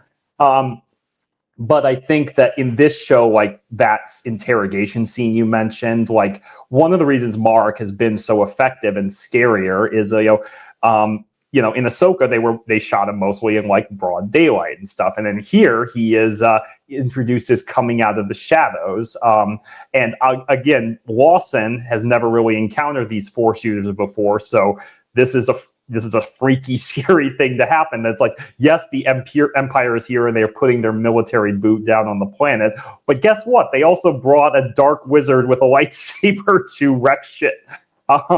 Which again, that's the power of Palpatine. He's the dark wizard at the center of it all. But they also show Marek being incredibly competent, like in the scene where he does his detective work to deduce what happened in the duel between Maul and Devin and Master Daki. And then he lets Flossin go, out of But what I find like interesting is we don't really see Merrick like leave Lawson, yeah, like following the interrogation. But in my head canon, he just like disappears back into the shadows and like yes, leaves Lawson unsure if he's actually left or yeah. and Lawson is, because we know he's just waiting in there until he's released. And yeah, it's everything was thoroughly creepy about that. But yeah, I love the investigating that they show him doing, because like we haven't necessarily gotten to see outside of I we've seen. I was going to say, he's really competent, but we have seen that a little bit with like the Grand Inquisitor has been shown to be very like threatening, in Rebels, and then we also had, I think it was the seventh sister and first or fifth brother, if I'm not Yeah. mistaken, in Rebels as well. But And, they're and sort of, Obi-Wan Kenobi too. We saw like how competent Reva was in yes. Obi-Wan. Um, but there's just something about them showing an inquisitor in a position where they're not like where they're dealing with like regular people, um I have my issues with sort of how the inquisitors were portrayed in Obi-Wan Kenobi. It's not necessarily one of my favorite parts of that show. I think that the way this show handles the mystique of the Inquisitors and the like that they're the things out of nightmares. Mhm. I think has just been really effective, um and yeah, so like I think they've knocked it out of the park with that, and he's not going to be the last Inquisitor that we see on this show. So I'm very interested to see their continued presence in this series, leading up to what seems like where we'll eventually get their Lord coming onto Mhm. the scene in Vader. Yeah, which if Obi-Wan Kenobi is anything to go by, like that his introduction in that scene was like one of the most pure horror elements that Star Wars has ever done. And I Yeah, will just know, like, I get why you have frustrations with, like the Inquisitors and Obi-Wan Kenobi. I don't really share those frustrations. I have no frustrations with how Reva is portrayed. She's one of my favorite yeah, characters in all Star Wars. Um, but I did have like again in Rebels, the Inquisitors were a little bit more like the they always had the Jedi, the career of the Ghost always had to get away, so they always had to give the Inquisitor the slip. And here it's, seeing Marok being portrayed not only as like an intimidating interrogator and a competent detective, but also a very proficient duelist who is able to hold his own, at least for a little while, against both Maul and Devin. It shows that, like, yes, this, like, I believe Marok's designation is the first brother, which implies probably that he's one of the like older Inquisitors, or at least one of the ones who joined Palpatine earlier. And it shows that he's, there's a reason that Palpatine recruited him. He's a dangerous adversary. But ultimately that duel scene on the train is, in addition to just being an awesome bit of choreography, it's telling because it is the moment when we see that Devin is, trying to protect Riley and escape from Marok, and he's just relentlessly hunting her. And I do think it's implied that Devin, as skilled as she is probably not a match for Marok one-on-one at this point. But as Maul said to Rook Cast, the girl need only prove her resilience, and she will find me her ally. And that really was one of the again, speaking of moments where we find ourselves rooting for Maul, like the fuck yes moments that was also in the trailer, when Marok has Devin like backed up and is like, Jedi, where is Maul? I'm right here. And then he hops down and proceeds to kick ass, to the point that eventually, as they're teaming up, Devin manages to sever the car, and Marok is left in the dust.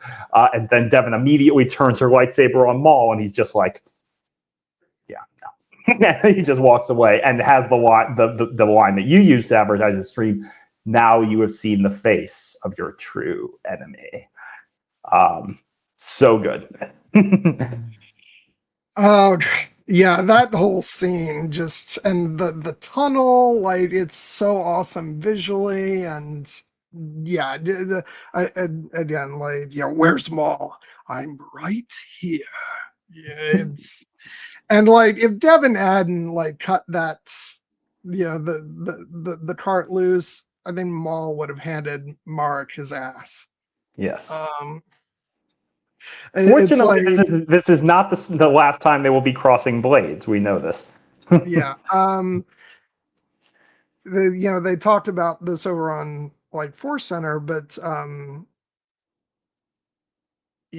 at least it was happening in the chat of one of the streams where like Merrick, does his whole thing with his spinning blades, and and Maul like ignites, both sides of the lightsaber and gets in a position that's like, you are just a poor, pale imitation of me, and I'm going to show you how it's done.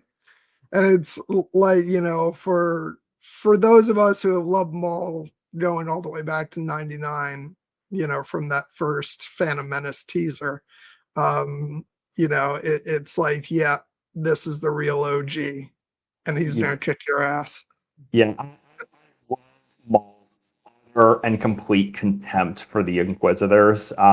We see in Rebels, he kills both the fifth brother and the seventh sister, and sends the eighth brother scurrying the hell out of there to die when his floaty spinny lightsaber fails. But it speaks to again Maul's psychology, where he's like, I was cast aside. Palpatine decided that Sidious decided that I wasn't good enough, that I had failed, and so he replaced me with Dooku, that old, like that old hack he basically thinks of him as, and Grievous, this like monstrosity, and then Vader, the former Anakin Skywalker, a terrifying adversary, is because Maul respects Vader's power, clearly. We see in that Rebels, but he's also like, yes, he is the key to it all. He is Sidious's, chosen one, and that's why he wants to kill him in the Siege of Mandalore. But he has to be like, I wasn't good enough.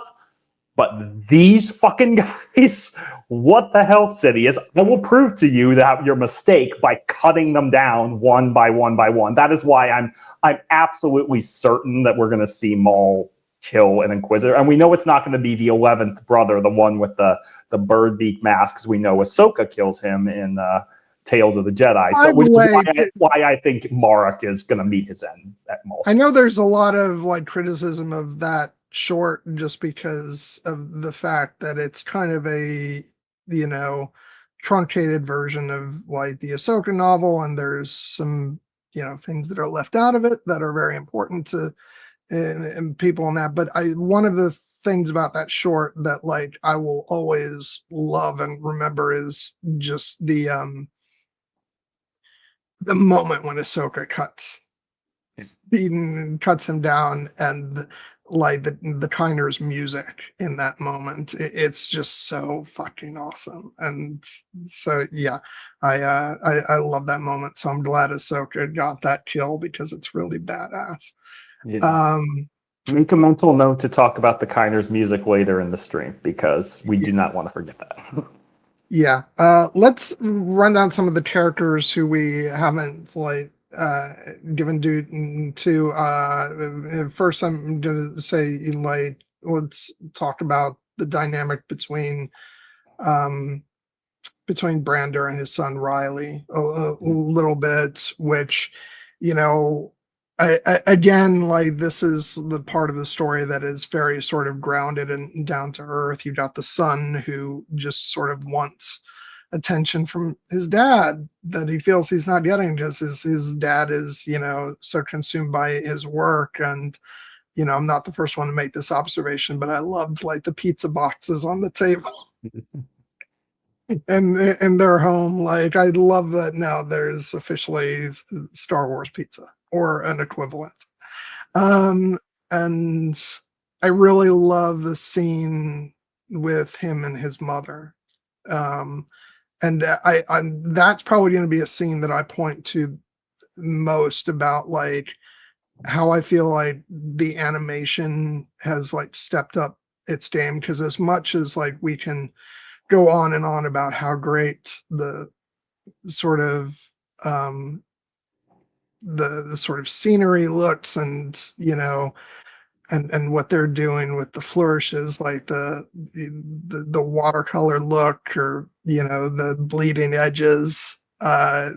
What I love is that just a simple moment between like a son and his mother, like it just feels, I use this word to describe it on Force Center yesterday. It just feels so alive, because you just got like the way she kneels down to talk to him and then like brushes her hair back. It's just like all these subtleties of performance that we could never have dreamed of back in 2008 with the Clone Wars movie.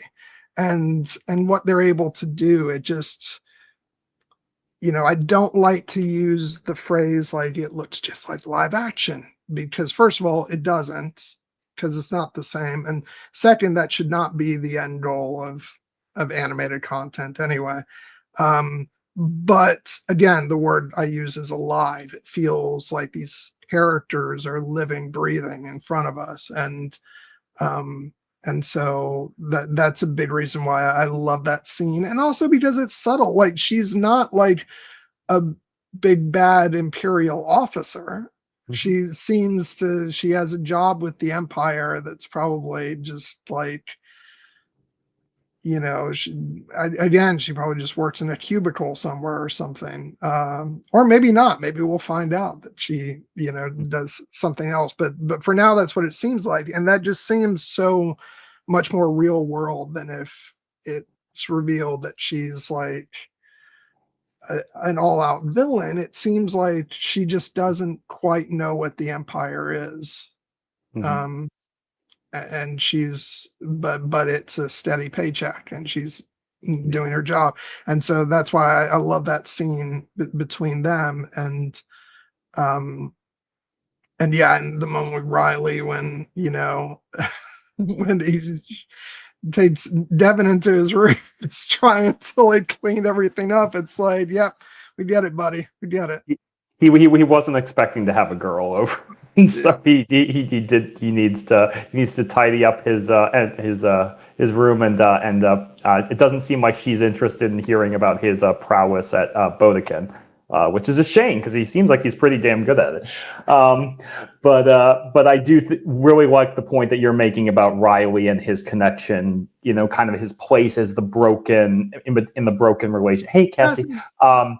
Between the broken relationship between Brander Lawson and his wife Drea, because yes, it does not strike me that Drea is like a true believer in the Empire's fascist ideology, and like yes, even though we know the Empire is evil, like it is again presenting itself as the legitimate government, and it has people working for it who are not like evil. Like a lot of them just need a paycheck. Like we see this perhaps most prominently with like the character of Bodhi Rook in Rogue One. He was just basically a cargo pilot who happened to work for the Empire until he recognized, crap, the Empire is evil, and then Galen kind of inspired him again to do something about it. Dre is not at that point. She seems to think that, you know, like again, the Empire is the legitimate government, and so like if they are coming in here and like, so what did your father do now? and then when if the Empire's here, they're there for a reason. Listen to them, cooperate, don't get yourself in trouble. We'll talk later, honey. I got to get back to work. And Riley, you know, clearly like savors that moment of connection with his mother because he doesn't get it every day anymore. And even though there's real love in his relationship with his father, it's strained because his father is, you know, his father has a lot of responsibility with his job. You know, you talked about how the animation is really able to carry like, you know, real emotions. One of the moments I really noticed that is the moment when, you know, Brander attends his son. He manages to get to his son's Bodekin match. And then he realizes he's going to have to leave. And he like, we just see the agony. Yeah. And Cassie's absolutely right. Um, uh, yeah, we see the agony on his face. He's like, is there any way I can like reach out to him and let him know that like, no, I really do have to go. Would that make it better? No, it won't. I'm just gonna leave. And then and we see I all of will say though, like he should like he could have stood to linger for a moment just so that because like his son just had a big moment in the game. It's yeah, like at least linger for a few seconds to like yeah, give him a thumbs up or something and then leave. yeah. But you know, Yeah, well, I mean, it's it shows the sacrifice he's making. Like they're building it up for drama because clearly, like you know, Lawson keeps one of Riley's Bodekin balls on his desk. Like he clearly loves his son, and it's torture that he's not able to be there for him. And it's one of those like like yes, one day I will take a vacation, son, and it's like, but it can't be today. Because we've got a former Sith Lord running around causing chaos. Cassie, I'm just so excited because with your comments, I'm realizing that you have actually watched the show and Yes. you're not just here for like support. You've actually seen it, which is great because we always love having you, but especially when you've watched what we're talking about. So I'm Yeah. so glad. Um, which I'm just going to throw this out to you, Cassie. How are you enjoying the show? Would love to know, but yeah, so it's just a heartbreaking like dynamic, and I am a little bit worried about where Riley is going to land. Yeah. Not just for his safety in the like moment where we leave him off because he's not in a safe position, being between Maul and Devin. It's like, Yeah. dude, you got to get out of there. Yeah. But also that conversation with his mother sort of lingers in my mind of like he's on the run right now, so he's not having a lot of time to think. But I get worried of that whole is he going to make a decision to side with the Empire because he thinks that his dad is in the wrong. Yeah. Um, so like so I don't know. We're gonna have to. we're gonna have to wait and see, like, where that lands. I feel like you can go either way at the moment. I just we'll see. We Um, okay, then that's fine. Not gonna surprise you. I'm absolutely in love with the show. So, but hopefully it'll grow some more on you. yeah. Um, Yeah, and it's um, and she calls out oh, Maul. So I love this moment because, particularly because, as I talked about earlier, I was in martial arts for so many years, so like I love seeing someone practicing their form. Um, and it's actually one of my favorite moments of the show. It may not be like the flashiest scene in in the series, but for me, this is another example of like what Star Wars animation is able to do now, where you're able to get the subtleties of a character, basically doing a kata, and like the subtleties of the movements and stuff. I don't think a moment like that would have been as appealing in the old days of Star Wars: The Clone Wars, because it would be more, the movements would be a bit more rigid, and so I yeah, I just thought it was great. Yeah, but that's like but that's what's so great is like the fact that they get to do that, where it's not just like plot driving ahead of everything, where we can take these moments to like to sort of breathe and live in the characters. So, yeah, um, yeah. but yeah, it's that's like, I Ken asked me to single out a moment on the on Force Center yesterday, and like that was the one I picked because it's just like it's like, again, there's so much about Maul that you can respect, and the fact that he's someone who's going to keep up his practice, I think is just really cool to see. Um, uh, but then what I should have actually, I think I had mentioned my actual favorite moment beforehand, so I didn't want to repeat myself. Otherwise, I would have given my answer that it's the whole fight between Devin and Maul in episode 3, where he's playing mind games on her, which I just think is like where this show has been, uh, really excels, is like getting into the manipulation. It's my favorite scene too. So great minds think alike. And Eric's in the chat too. Awesome. Uh, so yeah, but I was gonna say that with respect Eh, to with respect to the whole Riley and where he falls in the dynamic with his parents, I have to think that being chased by a murderous inquisitor with a red blade is gonna make him realize that yeah, maybe the Empire's not good. So I don't think he's gonna consciously, but I do wonder if like maybe they get in a pinch and he like calls his mom for help, and the Empire is listening in, and that leads to some bad consequences. But regardless, I will also be interested to see how much of a part Riley and plays into future seasons, if at all, because it does seem like Brander would be the type of character who would carry over to a season 2.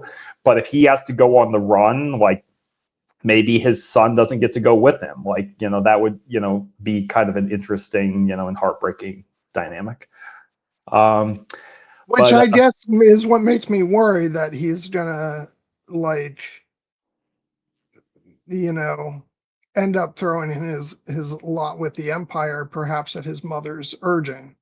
yeah, Like, it's because, yes, he's been chased by, like, an inquisitor and like the Empire, but if he ends up thinking that it's because his dad was in the wrong, you know, because he's helping fugitives. It's like I could see how he could be manipulated into thinking that. I hope that's not the case. But yeah, we'll definitely see. Yeah. The point of all of this is to any parents out there, go to your kids' sports matches. It will save you a whole lot of grief in the long. Yeah, we talked about Two Boots, Cassie. Love him, just you know, just frustrated. Yeah. It hasn't seen the light yet, Well, but hopefully that'll be coming soon. maybe as a segue, we could talk about another droid sidekick who is not frustrating because he's one of the best characters in this damn show, and that is the glory that is Spybot. I Yeah, love this guy. I love this droid so damn much. He is yeah, so twisted and evil, but he's also like Maul's little pet, and to the point that even Maul is like giving him pets, and he's purring when that happens.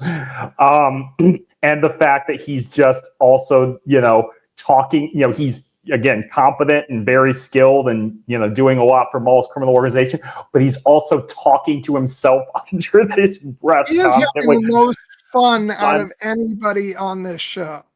Yeah, and it's so good. Like, just the whole, like, when he's facing, like he's overseeing the confrontation between Vario and Demas, and he's like, "Oh, Demas so mad," and then later it's like, "So many impy shinies," and my absolute favorite, because how sometimes I love when Star Wars gives us like a nonsense word that they don't translate.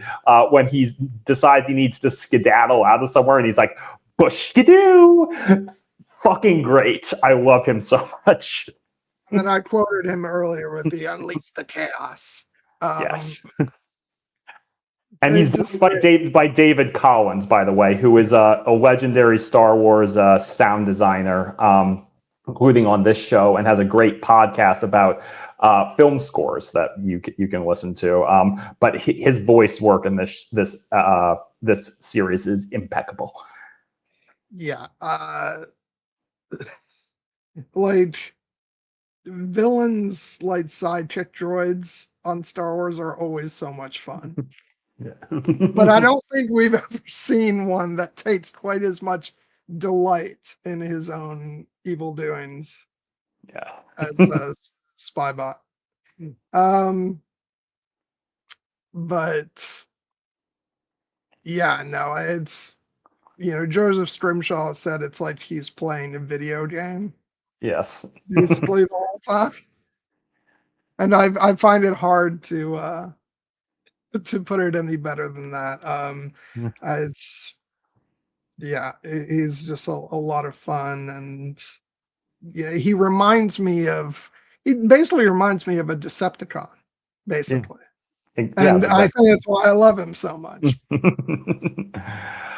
Yeah, and we talked about the fact that Maul in many respects just needs a friend. Well, they say like a man's best friend is his dog. In Star Wars, a man's best friend is his dog-coded droid.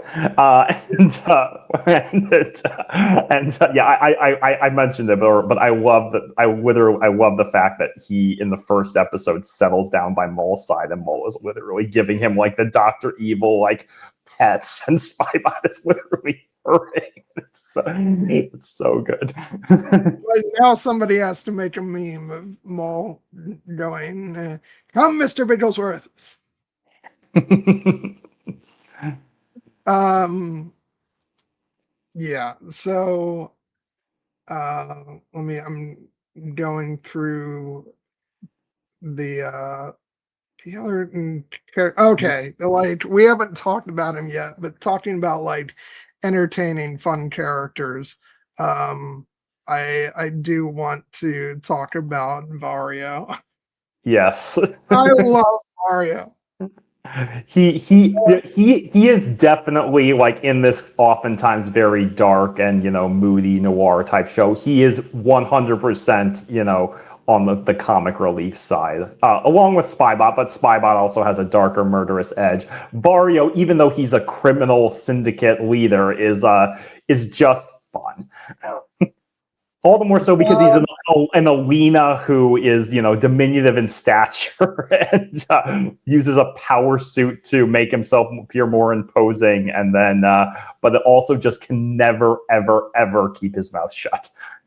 do you ever shut up? I don't know. I can think of a moment where I wanted to shut up, but then I didn't. And Yeah. yeah, it's oh god, he's so funny.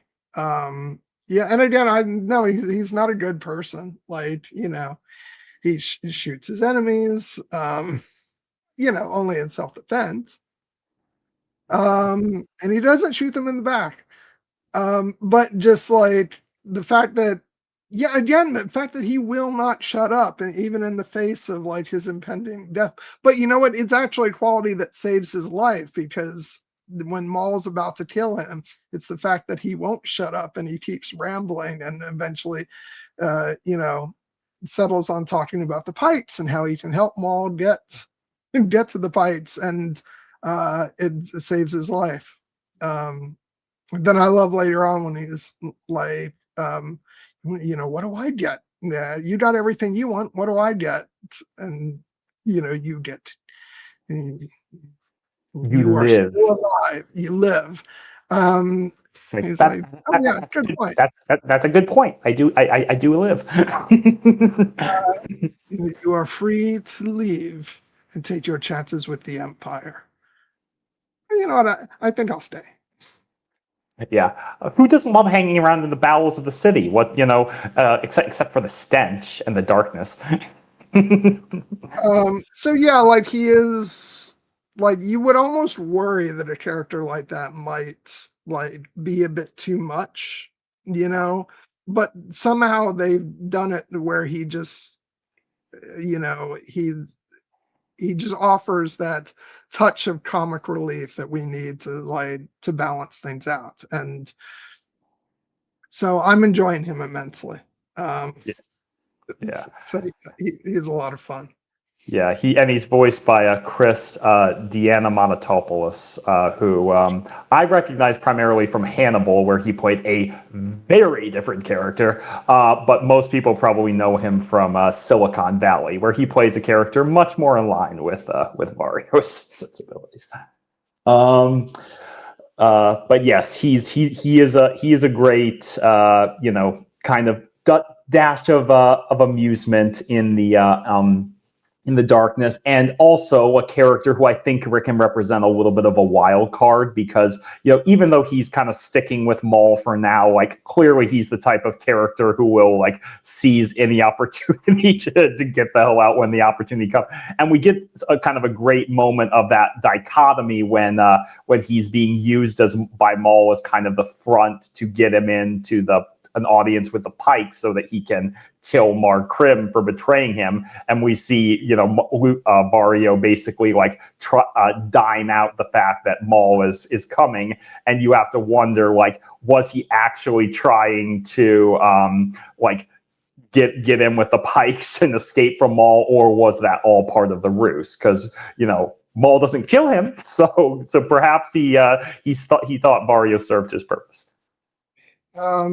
Yeah, I think we're meant to think that maybe he's going to take matters into his own hands, but I think that was part of Maul's Yeah. plan all along, and so yeah. Um,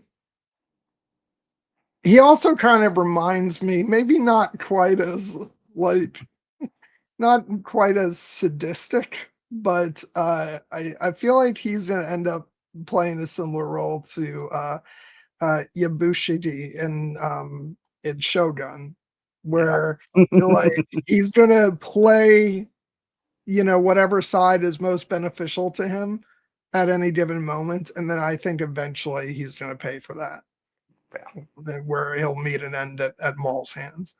Um, or maybe he survives the story. We'll see, but I don't think so. I think he's going to end up crossing Maul again, and and regret that decision. Yeah, I mean, he strikes me as the kind of character who has 9 lives and will wiggle his way out of all kinds of situations that he probably shouldn't. But the thing is, about eventually those 9 lives run out. So, Yeah. And then somebody else we have not talked about is Rookcast, who yes. I'm so excited to have in the show because I've always felt that there was so much potential with this character, and so much to the point where I held on to the belief for a very long time that the armorer was actually cast, which, if you ask me, is still not an impossibility, but I find it far less likely. Um, and but she's now in this show, and yes, for the most part in this season she's kind of operated as a sounding board for Maul, but I think we have started to get a glimpse of her dynamic with the other Mandalorians, that's like they're not feeling that they like, yeah, it's codes of honor, not so much doing it for them anymore. What they care about is the money, and it'll be interesting to see where she lands on that, like how far along on this journey she wants to go with Maul on, and at what point is she going to maybe break away, or or is she going to try and you know um maybe take his place, or does she prove herself a loyal servant yeah, through to the end, because she certainly has thus far. um but I'm just very interested. I think, like I said, that scene with her and the Mandalorians, I think, was the beginning of sort of peeling back the layers of what's making her tick. And even if we don't get like much more of that this season, I think we definitely will next season, and hopefully in seasons to come, because I just think, again, there's so much potential with her character, and I've just really been excited about like her as a presence in, like, first in the finale of Clone Wars and now in this, because she was one of the characters introduced in Son of Dathomir, the comic. And so I've just sort of always loved that Filoni has treated that comic as canon, as if like it's established in the story of Maul. And even though I would love to see that story eventually told in animation, I think it's still a testament to the fact that that story exists, that elements like Rookcast and like the murder of Mother Talzin, and things have, like, even though we didn't get to see them on screen, they're part of the lore and respected as such. Well, much like Boba Fett's history with Cad Bane, that was treated essentially as canon, even though, in the book of Boba Fett, even though we never got that particular arc in Clone Wars. Yes, I love that we have Rookcast continuing on from Clone Wars season 7, and still voiced by the great Vanessa Marshall. And and yes, in so far, she has really kind of fulfilled the role as Maul's loyal right hand woman in many respects. I know that Joseph Scrimshaw, on Force Center, has kind of voiced some wishes that maybe we get to see more with her character. Like, what is she thinking? What is she feeling? We got like the tiniest hint of that in episode 5, when the other Mandalorians were basically like, we're in this for the money now. Like, why aren't we making more money? And she's basically like, get back to work. And what makes her relationship with Maul interesting, of course, is that she essentially, as a part of Death Watch, believed in the code of essentially might makes right. And the reason she's so loyal to Maul and has been following Maul is because he killed their Death Watch's former leader, Pre Vizsla, and claimed the Darksaber, which he still has, even though he's not wielding it at the present moment, because we see he still has it in Rebels. But what's interesting, and where I think there could be an interesting point of tension between Rook and Maul if it does come to pass, is the fact that, of course, Rook is a Mandalorian, and Maul was on Mandalore when the Republic, then the Republic, now the Empire, came to to essentially get him out of there. And then they decided, you know what? Actually, we're not going to leave. And so she is now in exile. And what is she feeling about her home? Does she feel like, my prospects with Maul are better now, but like, does she have aspirations of like many Mandalorians do about trying to go back home and reclaim their home world? We don't know yet. And I do hope we get that perspective from her, because, ultimately, I like the fact that she's so loyal to Maul, because, Maul ultimately does need enforcers to bring all of the criminal syndicates under his heel, as we know he will. But if that's all she's going to be in the show, then yes, that we Vanessa Marshall obviously could use a little bit more to play with. So, but in the meantime, she looks awesome, and I love seeing her not only in action in like the awesome opening sequence, very Dark Knight inspired, like the bank heist, but also anytime she's kicking ass in the battles that they're fighting against. Either the Janek security forces, and hopefully soon the Empire. Always good to have a Mandalorian warrior on your side. I am going to I won't lie that I want to see more development from her, and so I agree that, but I am gonna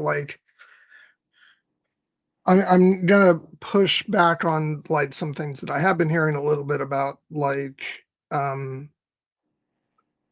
sort of character development, and and things like that. I think what's interesting about this show, and I've been talking about the subtlety of the animation. What's this is a story that's told in a very different fashion than in Star Wars animation previous to that, in that it's basically you know a 10 episode not a limited series, because it is going to continue on, but in terms of it's a um oh god, my mind's going blank for a second. The style of storytelling, It's a serialized show. It's it's a very serialized, and so it's a continuing narrative over 10 episodes, and so it moves very fast. And but whereas I feel like past Star Wars animation would have had to, you know, rely on exposition about a character's past, or let's take a couple extra moments to have a conversation where, we delve into that stuff. I think that the animation has gotten to such a level where subtlety and performance is now possible. And so even when we're not necessarily delving into Raquel's personal story, we are able to see how she responds in situations. When she's having a conversation with Maul, there's things eye and facial movement and things that they're pushing further than ever before. So I think even when we're not necessarily getting backstory or things like that, I think we're reading so much more from these characters than in some past animated projects. And so I just I think that this show is doing things in a different way, because it's able to allow us to feel these things about characters and to read things from them that just would not have been possible back in the old days of Clone Wars. Um, and I think that's what's so exciting about where Star Wars animation is headed, um, because you can tell stories that have more in common with what they could do in live action storytelling, of letting and actors for it's a CG model obviously, but letting the actors slash characters performance do so much more than it could in the past. So um and I think that's what's allowing them to do something that's more serialized and more like tight. Whereas I think in the past, they just had to do things differently. And so I'm just really excited about it. Now, all that being said, I hope we delve, more into her history and her story in future seasons. But yeah, I don't know if any of that rambling made sense, but No, I mean it does. yeah, Like I fully agree that like they're able to carry a lot of weight, not only with Vanessa Marshall's vocal intonations, but with the subtlety of the animation. Like I love the moment in episode 1 when Maul is outlining his plans, where basically to ultimately confront and destroy Darth Sidious, and we get Rook Cast basically like Sidious. And like it's a name that she's kind of turning over in her mind, and is it like and there's ambiguity there. Is she excited about the possibility of taking down this Dark Lord of the Sith who has, turned her home into an occupied world? Or she'd be like, what the heck, man? Like, we're going to go up against the Sith? I thought we were just trying to make some money here. I and the thing is ultimately that like I think that this is going to more be a long game because the central story of this season has been so focused on Maul and Devin and Brander Lawson's quest that like it's just the truth. Rook Cast is maybe the 7th most prominent character on the show, and most shows don't have time in 10 episodes to provide rich backstories for its 7th most important character, unless it's a show like Andor that like is able to like basically have hour-long episodes and things like that. So I would just say that like I like the fact that they're seeding in, Rook, because I think that obviously if we get a season 2, I think Rook Cast is going to carry over. I don't think we're losing her this season, so we have time. yeah, and then that's the thing. Like, I'm never in a rush with these things. And the fact that the creators seem to want to at least aim for this show to go a bit longer than say the Bad Batch. Um, tells me that they're probably not in a rush to unfold these character arcs, that they're going to let them take their time. But what I liked is, like I said, I think you can read so much from the character's performance, because I get the sense that like Rook is a little bit annoyed about how fascinated Maul is with Devin. I think she's like, I'm right here and I've been loyal, and you're interested in this young Jedi who tried to kill you. Oh yeah, that's a great moment when she's like, she tried to kill you, and that Maul's like, an admirable attempt. She will make an excellent apprentice. Yeah, Which I actually do think that could be a great way to get more Rook Cast in future seasons, because if Devin does join up with Maul's crew, I anticipate that she and Rook are not going to get along, and that yeah, could be a lot of fun. yeah. You can like even sense the animosity between, like, in that moment when she escapes from her cell, Yeah. and like Rook is standing up there with the Mandalorian just kind of looking down at her. It's like,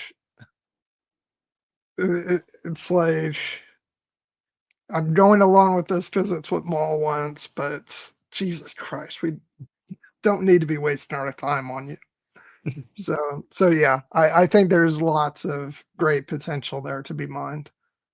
Um, Now I feel like we've covered the characters and we've talked about like the story. I do want to talk about some of the technical aspects. Mhm. We don't have to spend that long on it, but it's like, we've talked about how gorgeous the animation is, and again, like, just talking about like on a second viewing, like I was really able to take in like how much, like, so many of the backgrounds and stuff have such a painterly quality to them, and there's matte paintings that aren't afraid to look like matte paintings, and when the camera like pans, like it looks like it's in danger of like the the art is in danger of sort of almost melting away. It's Mm. it has that look to it, and then even the characters, like especially with Maul and his face, like it just like there's texture to it that is new. So I just love that they are like pushing things so much with the animation, and it just sort of it reminds me of watching Arcane, where on that first viewing, especially that first episode or two, I think I didn't properly appreciate how complex the animation was, because I just assumed that it was predominantly CG, and I was focused on the characters. Um, but like with that show, I'm watching this show, like the more times you watch it, the more details you pick up on. And it's just fascinating to see them pushing things in that direction. Yeah, no, absolutely. Eric points out in the chat, watching the first couple seasons of Clone Wars compared to this show, or even the later Clone Wars seasons, is night and day. And like, yes, that's been one of the interesting things, is watching the evolution of Star Wars animation over time. Because when George Lucas first, created the Clone Wars back in 2008, like this was considered cutting edge technology, and he was basically funding it out of his own pocket, because nobody else would, you know get pony up money for like something this expensive. And but over time, like, that is what Lucasfilm does. And ILM does. They push the limits of innovation. And then, like, to get to Clone Wars season 7, which we gushed about the animation of that show, and then the Bad Batch, like, we were always talking about how beautiful that show was, and this is an even step beyond that. Probably the most celebrated aspect, or the most commonly cited aspect of the animation, of course, has been the way they're using the lightsabers, and specifically Maul's lightsaber. You can see it on the background you have here, kind of having that kind of rougher, like, almost like bleeding edge to it, kind of like Kylo's lightsaber in the sequel trilogy. But it looks awesome, particularly in that sequence in the opening episode where the poor Janix cops try to stop the bank heist, and then Maul shows up and proceeds to kill them all. Again, just cheering for a character doing a badass thing. But yeah, this was like the first ever image we saw of this show, and we were, even from this image, we were like, oh yeah, this is the good shit here. Um, Which actually, that's a good transition to also talk about the music, yeah, because this is where the Kiners, like, they must have been so happy to like get to bring in Duel of the Fates, yeah, because this opening moment, where you hear that, it's like, oh yeah. yeah, And the music has just been absolutely incredible, and I've been a little impatient for an album. I suspected they weren't gonna do 2 albums just because of the way that the episodes aired, because there wouldn't have been a clean break for, like, to, release music from, like, the first 5 episodes or something, just because of the airing schedule. So unfortunately, it looks like we're having to wait until all the episodes air before we get the full album release. We got a single for that, you know, for that track from the opening episode, but yeah, I cannot wait to dive into the full score for this show, because the music is absolutely astounding. yeah. No, I mean the Kiners, Kevin, Sean, and Deanna have all, or Dina, have all been very, they've been instrumental to all of Star Wars animation. But much like the animation quality, their skills have continued to evolve. And obviously, part of that is that Kevin Kiner now is working with his children, Sean and Dina. But yes, the Duel of the Fates refrain is, I appreciate that they don't overdo it, but it's also like, you gotta do it. You gotta do it. And I Some conversation about whether or not, like, it should be treated as Maul's theme just because of, like, whatever.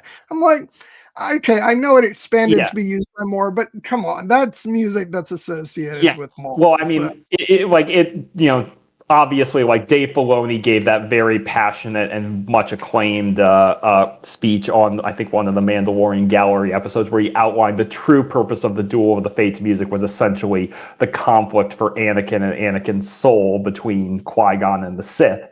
That Qui-Gon ultimately loses, unfortunately, and then we get the refrain of Duel of the Fates in the prequels, like in the moment when Anakin is heading off to rescue his mother from the Tuskens, which is a pivotal moment in his fall, and then again reprised in the Battle of the Heroes after he has become Darth Vader. But it's also true the fact that people associate this music with Maul, and it's kind of like how the Imperial March, as established in Solo, is technically the Imperial theme. But it's Vader's theme too, in many respects. All fairness, like it is actually in parentheses referred to as Darth Vader's theme on the Yeah, soundtrack for Empire yeah, Strikes Back. So like yeah. even John Williams was like, Yeah, and things evolve. Like I think they've also cited the story that like originally the iconic binary sunset like Force theme was supposed to be Luke's theme, and it has essentially become just kind of a wider of like the majesty and the power of the Force. But in this case, it's like it's one of the most iconic scenes and one of the most iconic pieces of music in cinematic history, and that's not an overstatement. It's like you make a TV show about Darth Maul, people are going to expect to hear Duel of the Fates at least mixed into the score, and I they mean, do. it's like the first time we ever hear it is when those doors open Yeah. and Maul is revealed. It's like, I'm sorry, it's associated with the character. So Yes. But they are yeah, doing a lot of other great things with the music too. yeah. Yeah, I've been really impressed how they've like expanded into, and this has been the case, especially since they came back to do season 7 of the Clone Wars, but really mixing in like electronics in with the orchestral stuff, but in a way that feels entirely natural. And there's like a sort of, on the one hand, you have the Duel of the Fates like chorus stuff with Maul, but then you also have like it's like a droning sound. It's like "Durr, durr," but like just hammers home that dread of Maul, and yeah, they've just done a great job, and I cannot wait to hear what they have in mind for the last few episodes because Yeah. it's going to be great. Yeah, especially if a certain Dark Lord of the Sith shows up, there will really be an opportunity for them to cook. Yeah. Um, yeah, I'm trying to, what else?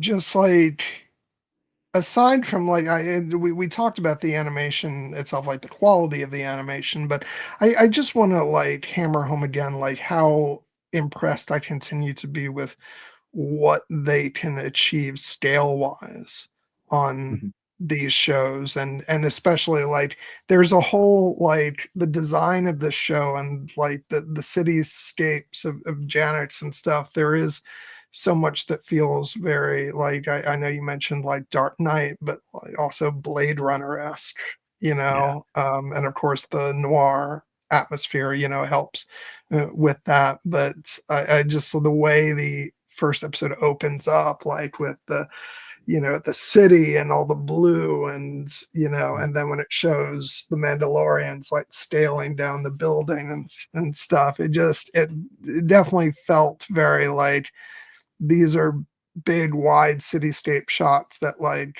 definitely recall Blade Runner for me, and anytime a show wants to make a visual reference to Blade Runner, I'm like, yeah, you got me.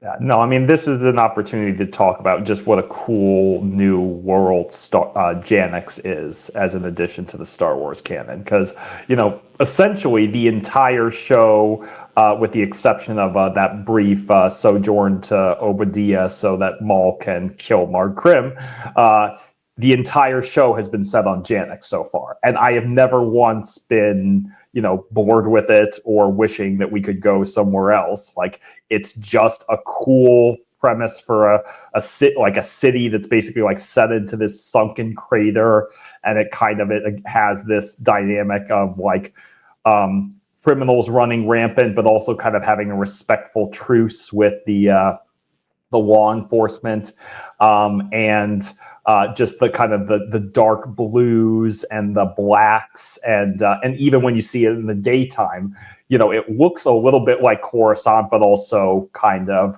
a little poorer, a little bit more run down, kind of in keeping with that kind of noir edge. And so it's been a very compelling setting for this show. And the when the Empire comes in, I like the fact that and Eric's right. Like, Blade Runner really kind of did set the template for sci-fi noir. But obviously, when it comes to this show, like they don't just want to copy Blade Runner; they want to kind of put their own spin on it. And I mentioned that I loved the opening sequence with the the bank heist, where the both Rookcast and Spybot and Icarus and Scorn, the basically the psychotic Night Brothers who they just want to wreck shit and then go party, basically, which are fun characters to have in Maul's orbit. But they, like, when they are taking down the bank vault, and and the kind of the ingenuity of that sequence, like that is also something that the animation can now do that they could not do back in the days of the early days of Clone Wars. And also, like, for instance, to take Star Wars Rebels, like, for all the virtues of Star Wars Rebels, one of the reasons that Lothal was kind of the home base for that show was that it was a big planet. It's a planet that has a lot of open fields and grass, which is easy to animate. This is not. Janix is a much richer and darker and more rewarding setting.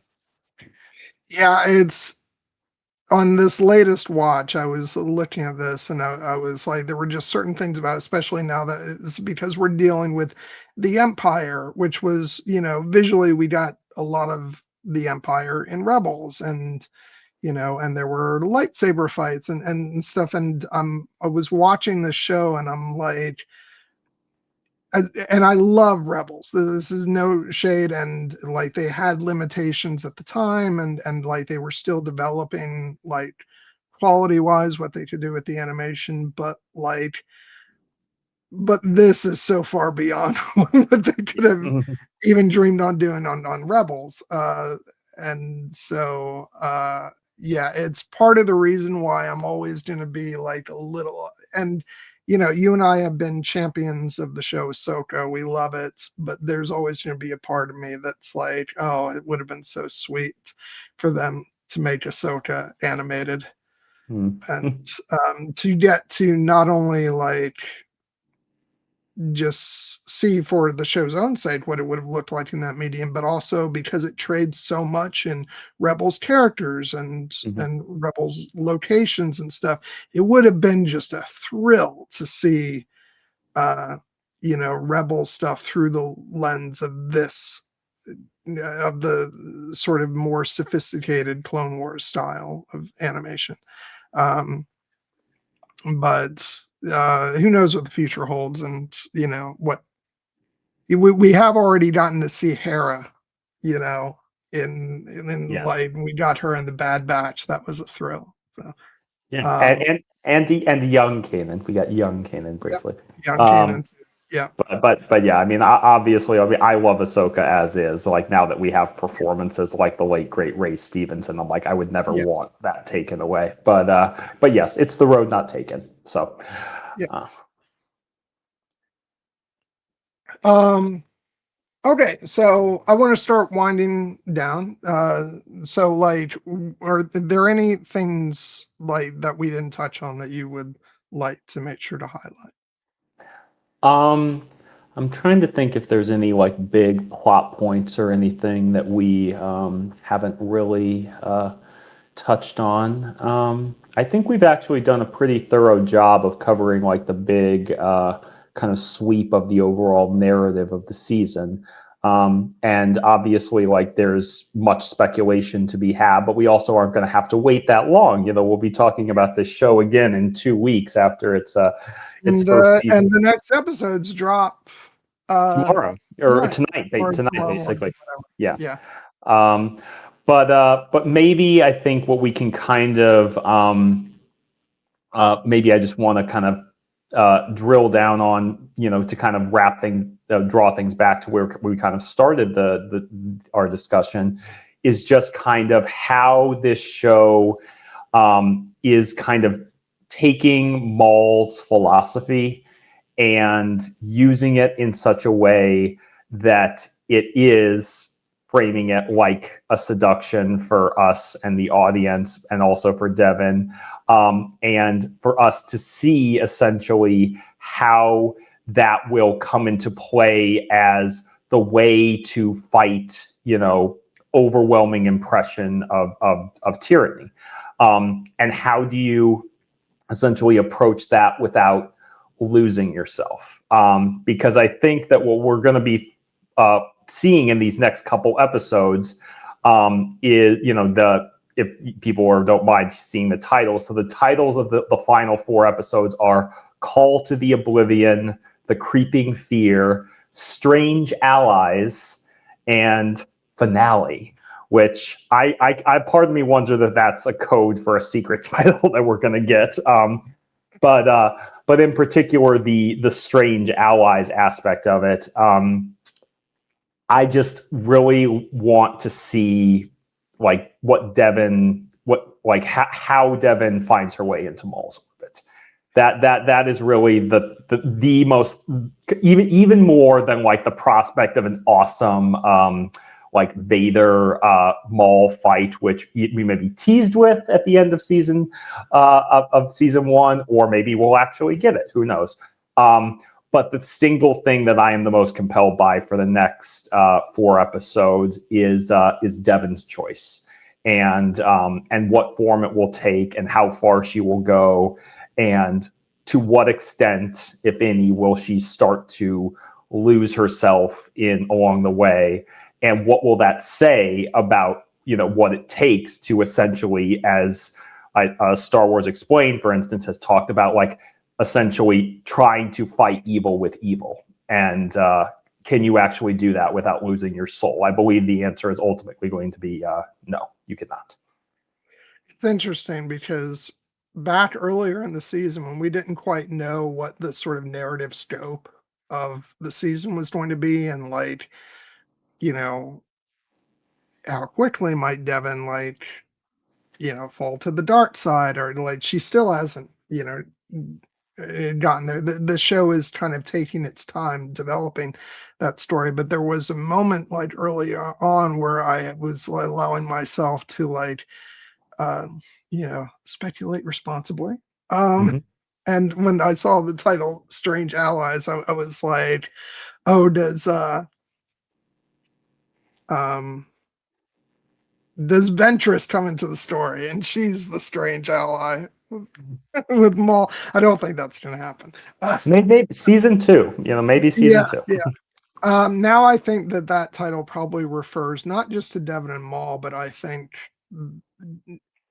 Devon, Maul, Lawson, and possibly Docky, Yeah. being in a position of having to actually work together for a short time, which I think if that happens, then it does end with Maul using the opportunity to eliminate Docky, but that Devon doesn't know that's what happened.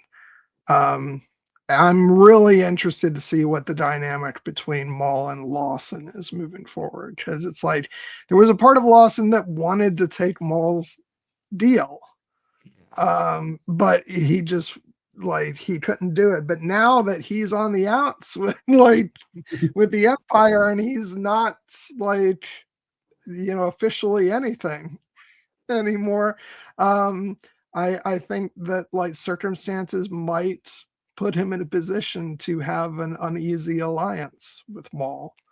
And so I'm really interested at that prospect.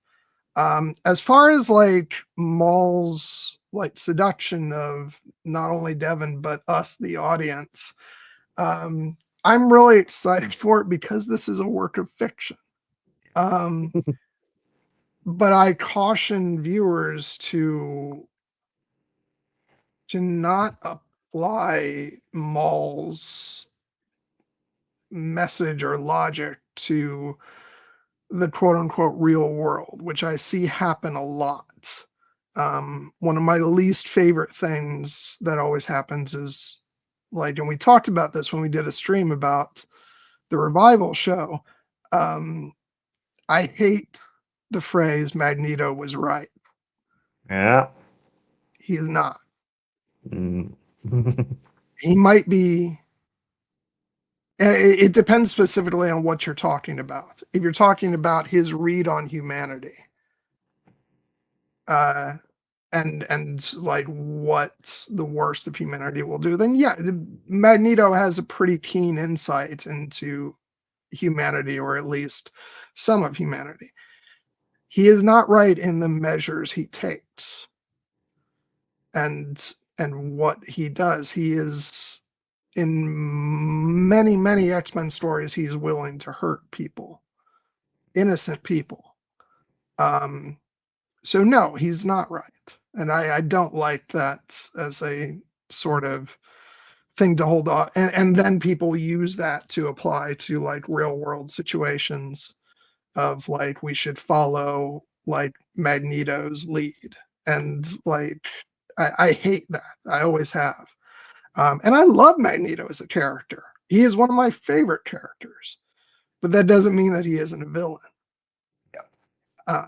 And so I would caution the same with Maul. This is going to be this has been and will continue to be a really fun show to watch, and it's going to be fun to entertain the thought of like being sucked in by Maul and his arguments, and there will be moments when there's fun, uh, but don't mistake that for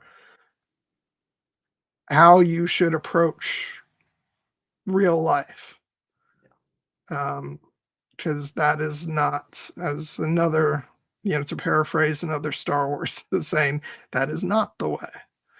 And so that's like my only thing. I was like, should never take lessons imparted by villains and make them your life, part of your code in the real world. I think you should always be cautious about that. But this is fiction, so villains are fun to root for in fiction because it's not real. And so yeah, just throwing those words of caution out there, even though I'm gonna have like so much fun, like enjoying a show that is from Maul's perspective. And because it is going to be fun seeing him like go against the Empire. And so we should enjoy that. Just don't take to the streets and say this is what Maul would do. That No, is not a good idea. So yeah, yeah, I think that's the thing I want to talk about. Like it is like dipping into a bit of a real world conversation, but I think it's important because I see a lot of people using fiction as a sort of signpost for what we should be doing in the real world to resist. Um and I'm not always comfortable where that leads us. So yeah, yeah. it's a little bit of a downer to hit on at the end here, but I just I think it's important to stress that, even while we're having fun. Exactly. And I echo all that, including the words of caution, because yes, it can be fun to root for the bad guy and root for the villains, but they are villains for a reason. And, the actions that they take, in many respects, are oftentimes designed to hurt people. And I know that some, when people feel frustrated against tyrannical sources of power, they often feel like, well, good, I'm being hurt. I want to hurt them back. But to follow it to the point that Maul does, where he's basically willing to kill almost indiscriminately in certain respects, or at the very least, see a lot of collateral damage. Like there was that moment when that I definitely want to mention where they're having that chase through the streets in episode 2, and Master Daki tries to intervene to, stop things, and Maul gets away by pulling up down a bridge with innocent civilians on it and putting them in mortal danger because he doesn't care if they live or die. And he knows that Daki does, and he sees that as weak and foolish. But these people are nothing to him. And that tells you that is one of the darker, more villainous things Maul does. And it's like, that is not something you want to emulate, no matter how bad you're hurting based on, what the boots are, what things are happening in the real world. Now, that does not mean that, unfortunately, one of the things that Star Wars teaches us is like, you can resist up to a point, but, eventually, sometimes, yes, like there is no recourse but to fight. But as Yoda said in Rebels, how we choose to fight, the question is. And I think that this is if you're going to watch this show, you just have to remember Dave Filoni, co-creator of the show, and Matt, I will shout out Matt Miktovitz, who is the lead writer on the show. They trained at George Lucas's heel, and he imparted upon them the core values of Star Wars, which is always comes back to hope and the power of community and connection and the light side. And even in a show headlined by a villain, that is still true. Revenge of the Sith is an unambiguous tragedy in many respects. It ends with hope. Empire Strikes Back is widely considered to be the darkest and most mature Star Wars movie. Yes, exactly, Eric. But Empire ends with hope. That has been the case with every Star Wars movie and pretty much every Star Wars show, with, I will note, the slight exception of The Acolyte, which is one of the reasons I struggle with it. But I also give The Acolyte grace on that because The Acolyte story was not finished before it was canceled. Yeah. And so in this case, and in many respects, some people see the ending of The Acolyte as hopeful, and I get that. But I also think that if the show had continued, they would have showed that the dark side philosophy is flawed, because I think, as Eric pointed out earlier in the chat, George Lucas has talked about the dark side as an addiction. So if you use it, you eventually have to keep using it. And he has also talked about the fact that the core of the dark side is greed. The need for power is insatiable, and that's goes to his other point. Maul doesn't see Palpatine as wrong, but as someone who wronged him. And we have to be careful with that.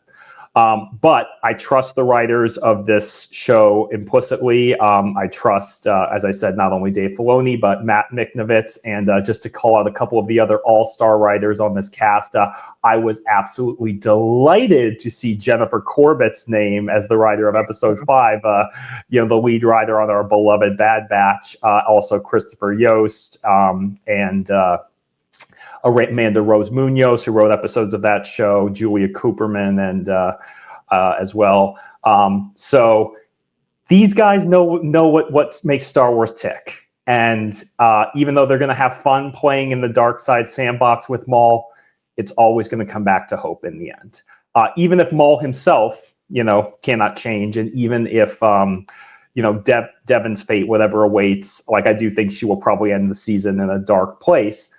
But we're getting season 2, and we know, that ultimately this all leads to the fact that the light side wins out in the end. Yeah, you already talked a little bit about what you're, kind of looking forward to, but just to end on, like, we got 4 episodes to go. Like, what are you hoping to see? We talked about a lot of deep philosophical things in terms of what I want to see. I'll indulge in the just a little bit more of the fun side of it. I want to see Darth Vader. I want to see Darth Vader fight Darth Maul.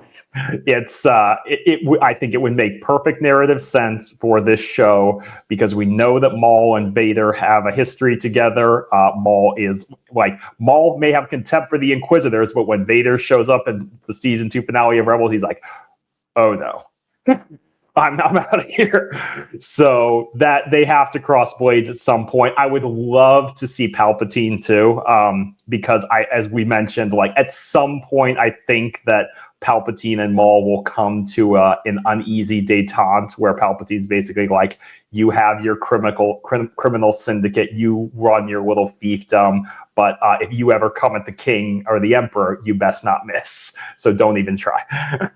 And I think Maul will eventually, settle into that. But for now, for season 2, I'm just like, I want to see just Maul.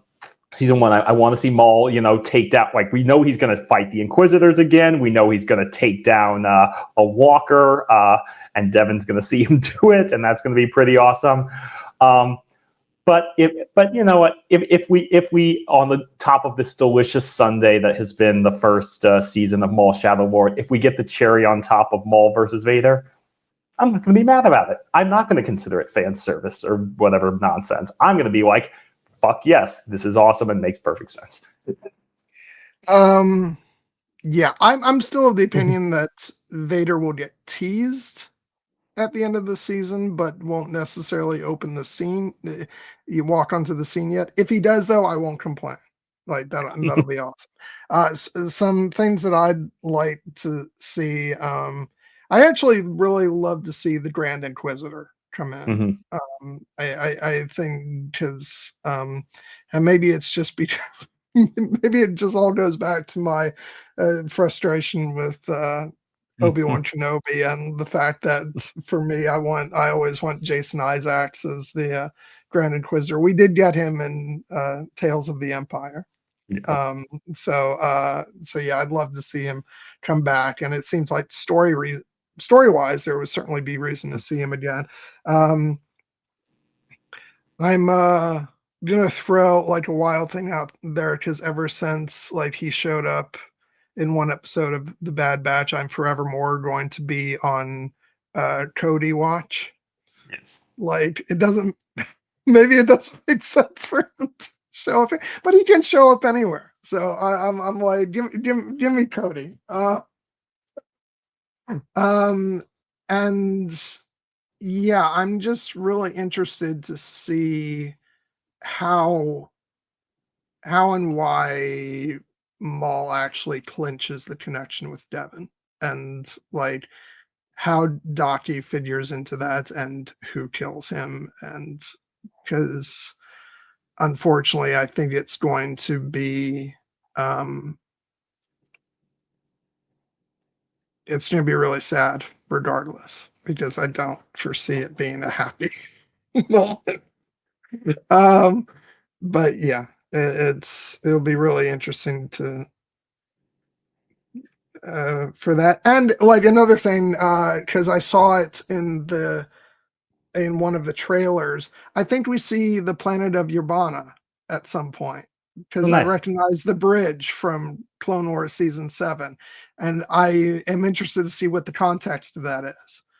Or maybe it was just something that looked like it, but I was pretty sure it was. So like I feel like that means we're gonna go off planet again for something. So yeah, I'm interested in that. So I as much as I've loved spending time on JNX, Star Wars is always, it's a galactic hopping adventure. I'll throw out 2 other things because you reminded me. One, I would love to see Dryden Voss, as yeah, Alex Damon from Star Wars Explains always said. They made the character model for season 7 of Clone Wars. What, they didn't just do it for one scene. Let's use it. Maybe it's a season 2 thing, but yeah, we've got to see Dryden at some point. And I want Lawson to end on a note of hope. I want Lawson and Rena Soul to go on a proper dinner date that we get to see. And if whatever happens after that, leave it up to the imagination. But we know. Yeah, I refuse to end the stream on a dirty note, so I'm not gonna go further. Although I think by saying that I've already done it. So oh well. But yeah, so that's it. I can't wait to see the next two episodes. I won't be staying up late to watch them tonight, but I will watch them tomorrow morning. So gonna be a lot of fun. Thank you everybody for tuning in tonight. Yeah, we had It some was good kind of participation. yeah, it was quiet for a while, but but then you guys started popping in and we had some good conversation. So thank you very much. And yeah, next week we're gonna have Heidi back on, hopefully. I have to, touch base with her and make sure she's still good to go for that.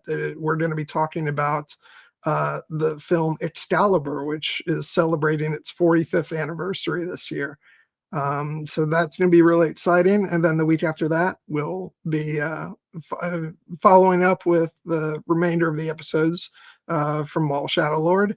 And then after that, it's a little tentative because I may or may not be going out of town for a weekend in the middle of May. But we're certainly looking to get into stuff like I know we have plans to do a discussion on The Mandalorian and Grogu. Mhm, And of course, we're going to be getting back to Outlander as well with our season 2 discussions. mhm. So can't wait for that. So, so yeah. Any final comments before we sign off? No, I love this discussion. We were very much looking forward to it, and I love we were able to have it today. I'm remarkably feeling less sore after my marathon. So I think that this did me good, and can't wait to do it again in 2 weeks. Oh, that's Uh, great. Yeah, it's going to be so much fun. Um, I'm nervous about tonight because we're getting closer to the end, and this show is going to probably start breaking our hearts. yeah. So yeah. We know that Star Wars can do that. Again, as much as it always ends with hope and optimism, there can be a lot of tragedy along the way, and I do think that at the very least, Master Iko Diodaki's fate is going to break our hearts, but one way or another. Yep. Okay. Well, that's all, folks. We will see you next week to talk about Excalibur, and yeah, hope you guys have a wonderful night. And yeah, anybody watching this, who's not subscribed to the channel, please do so. And tune in for future streams. We'd love for you to join us. And yeah, thank you, everybody. And it's so easy when it's Star Wars because we get to sign off with "May the Force be with you." So Always. yeah, bye, guys. Bye.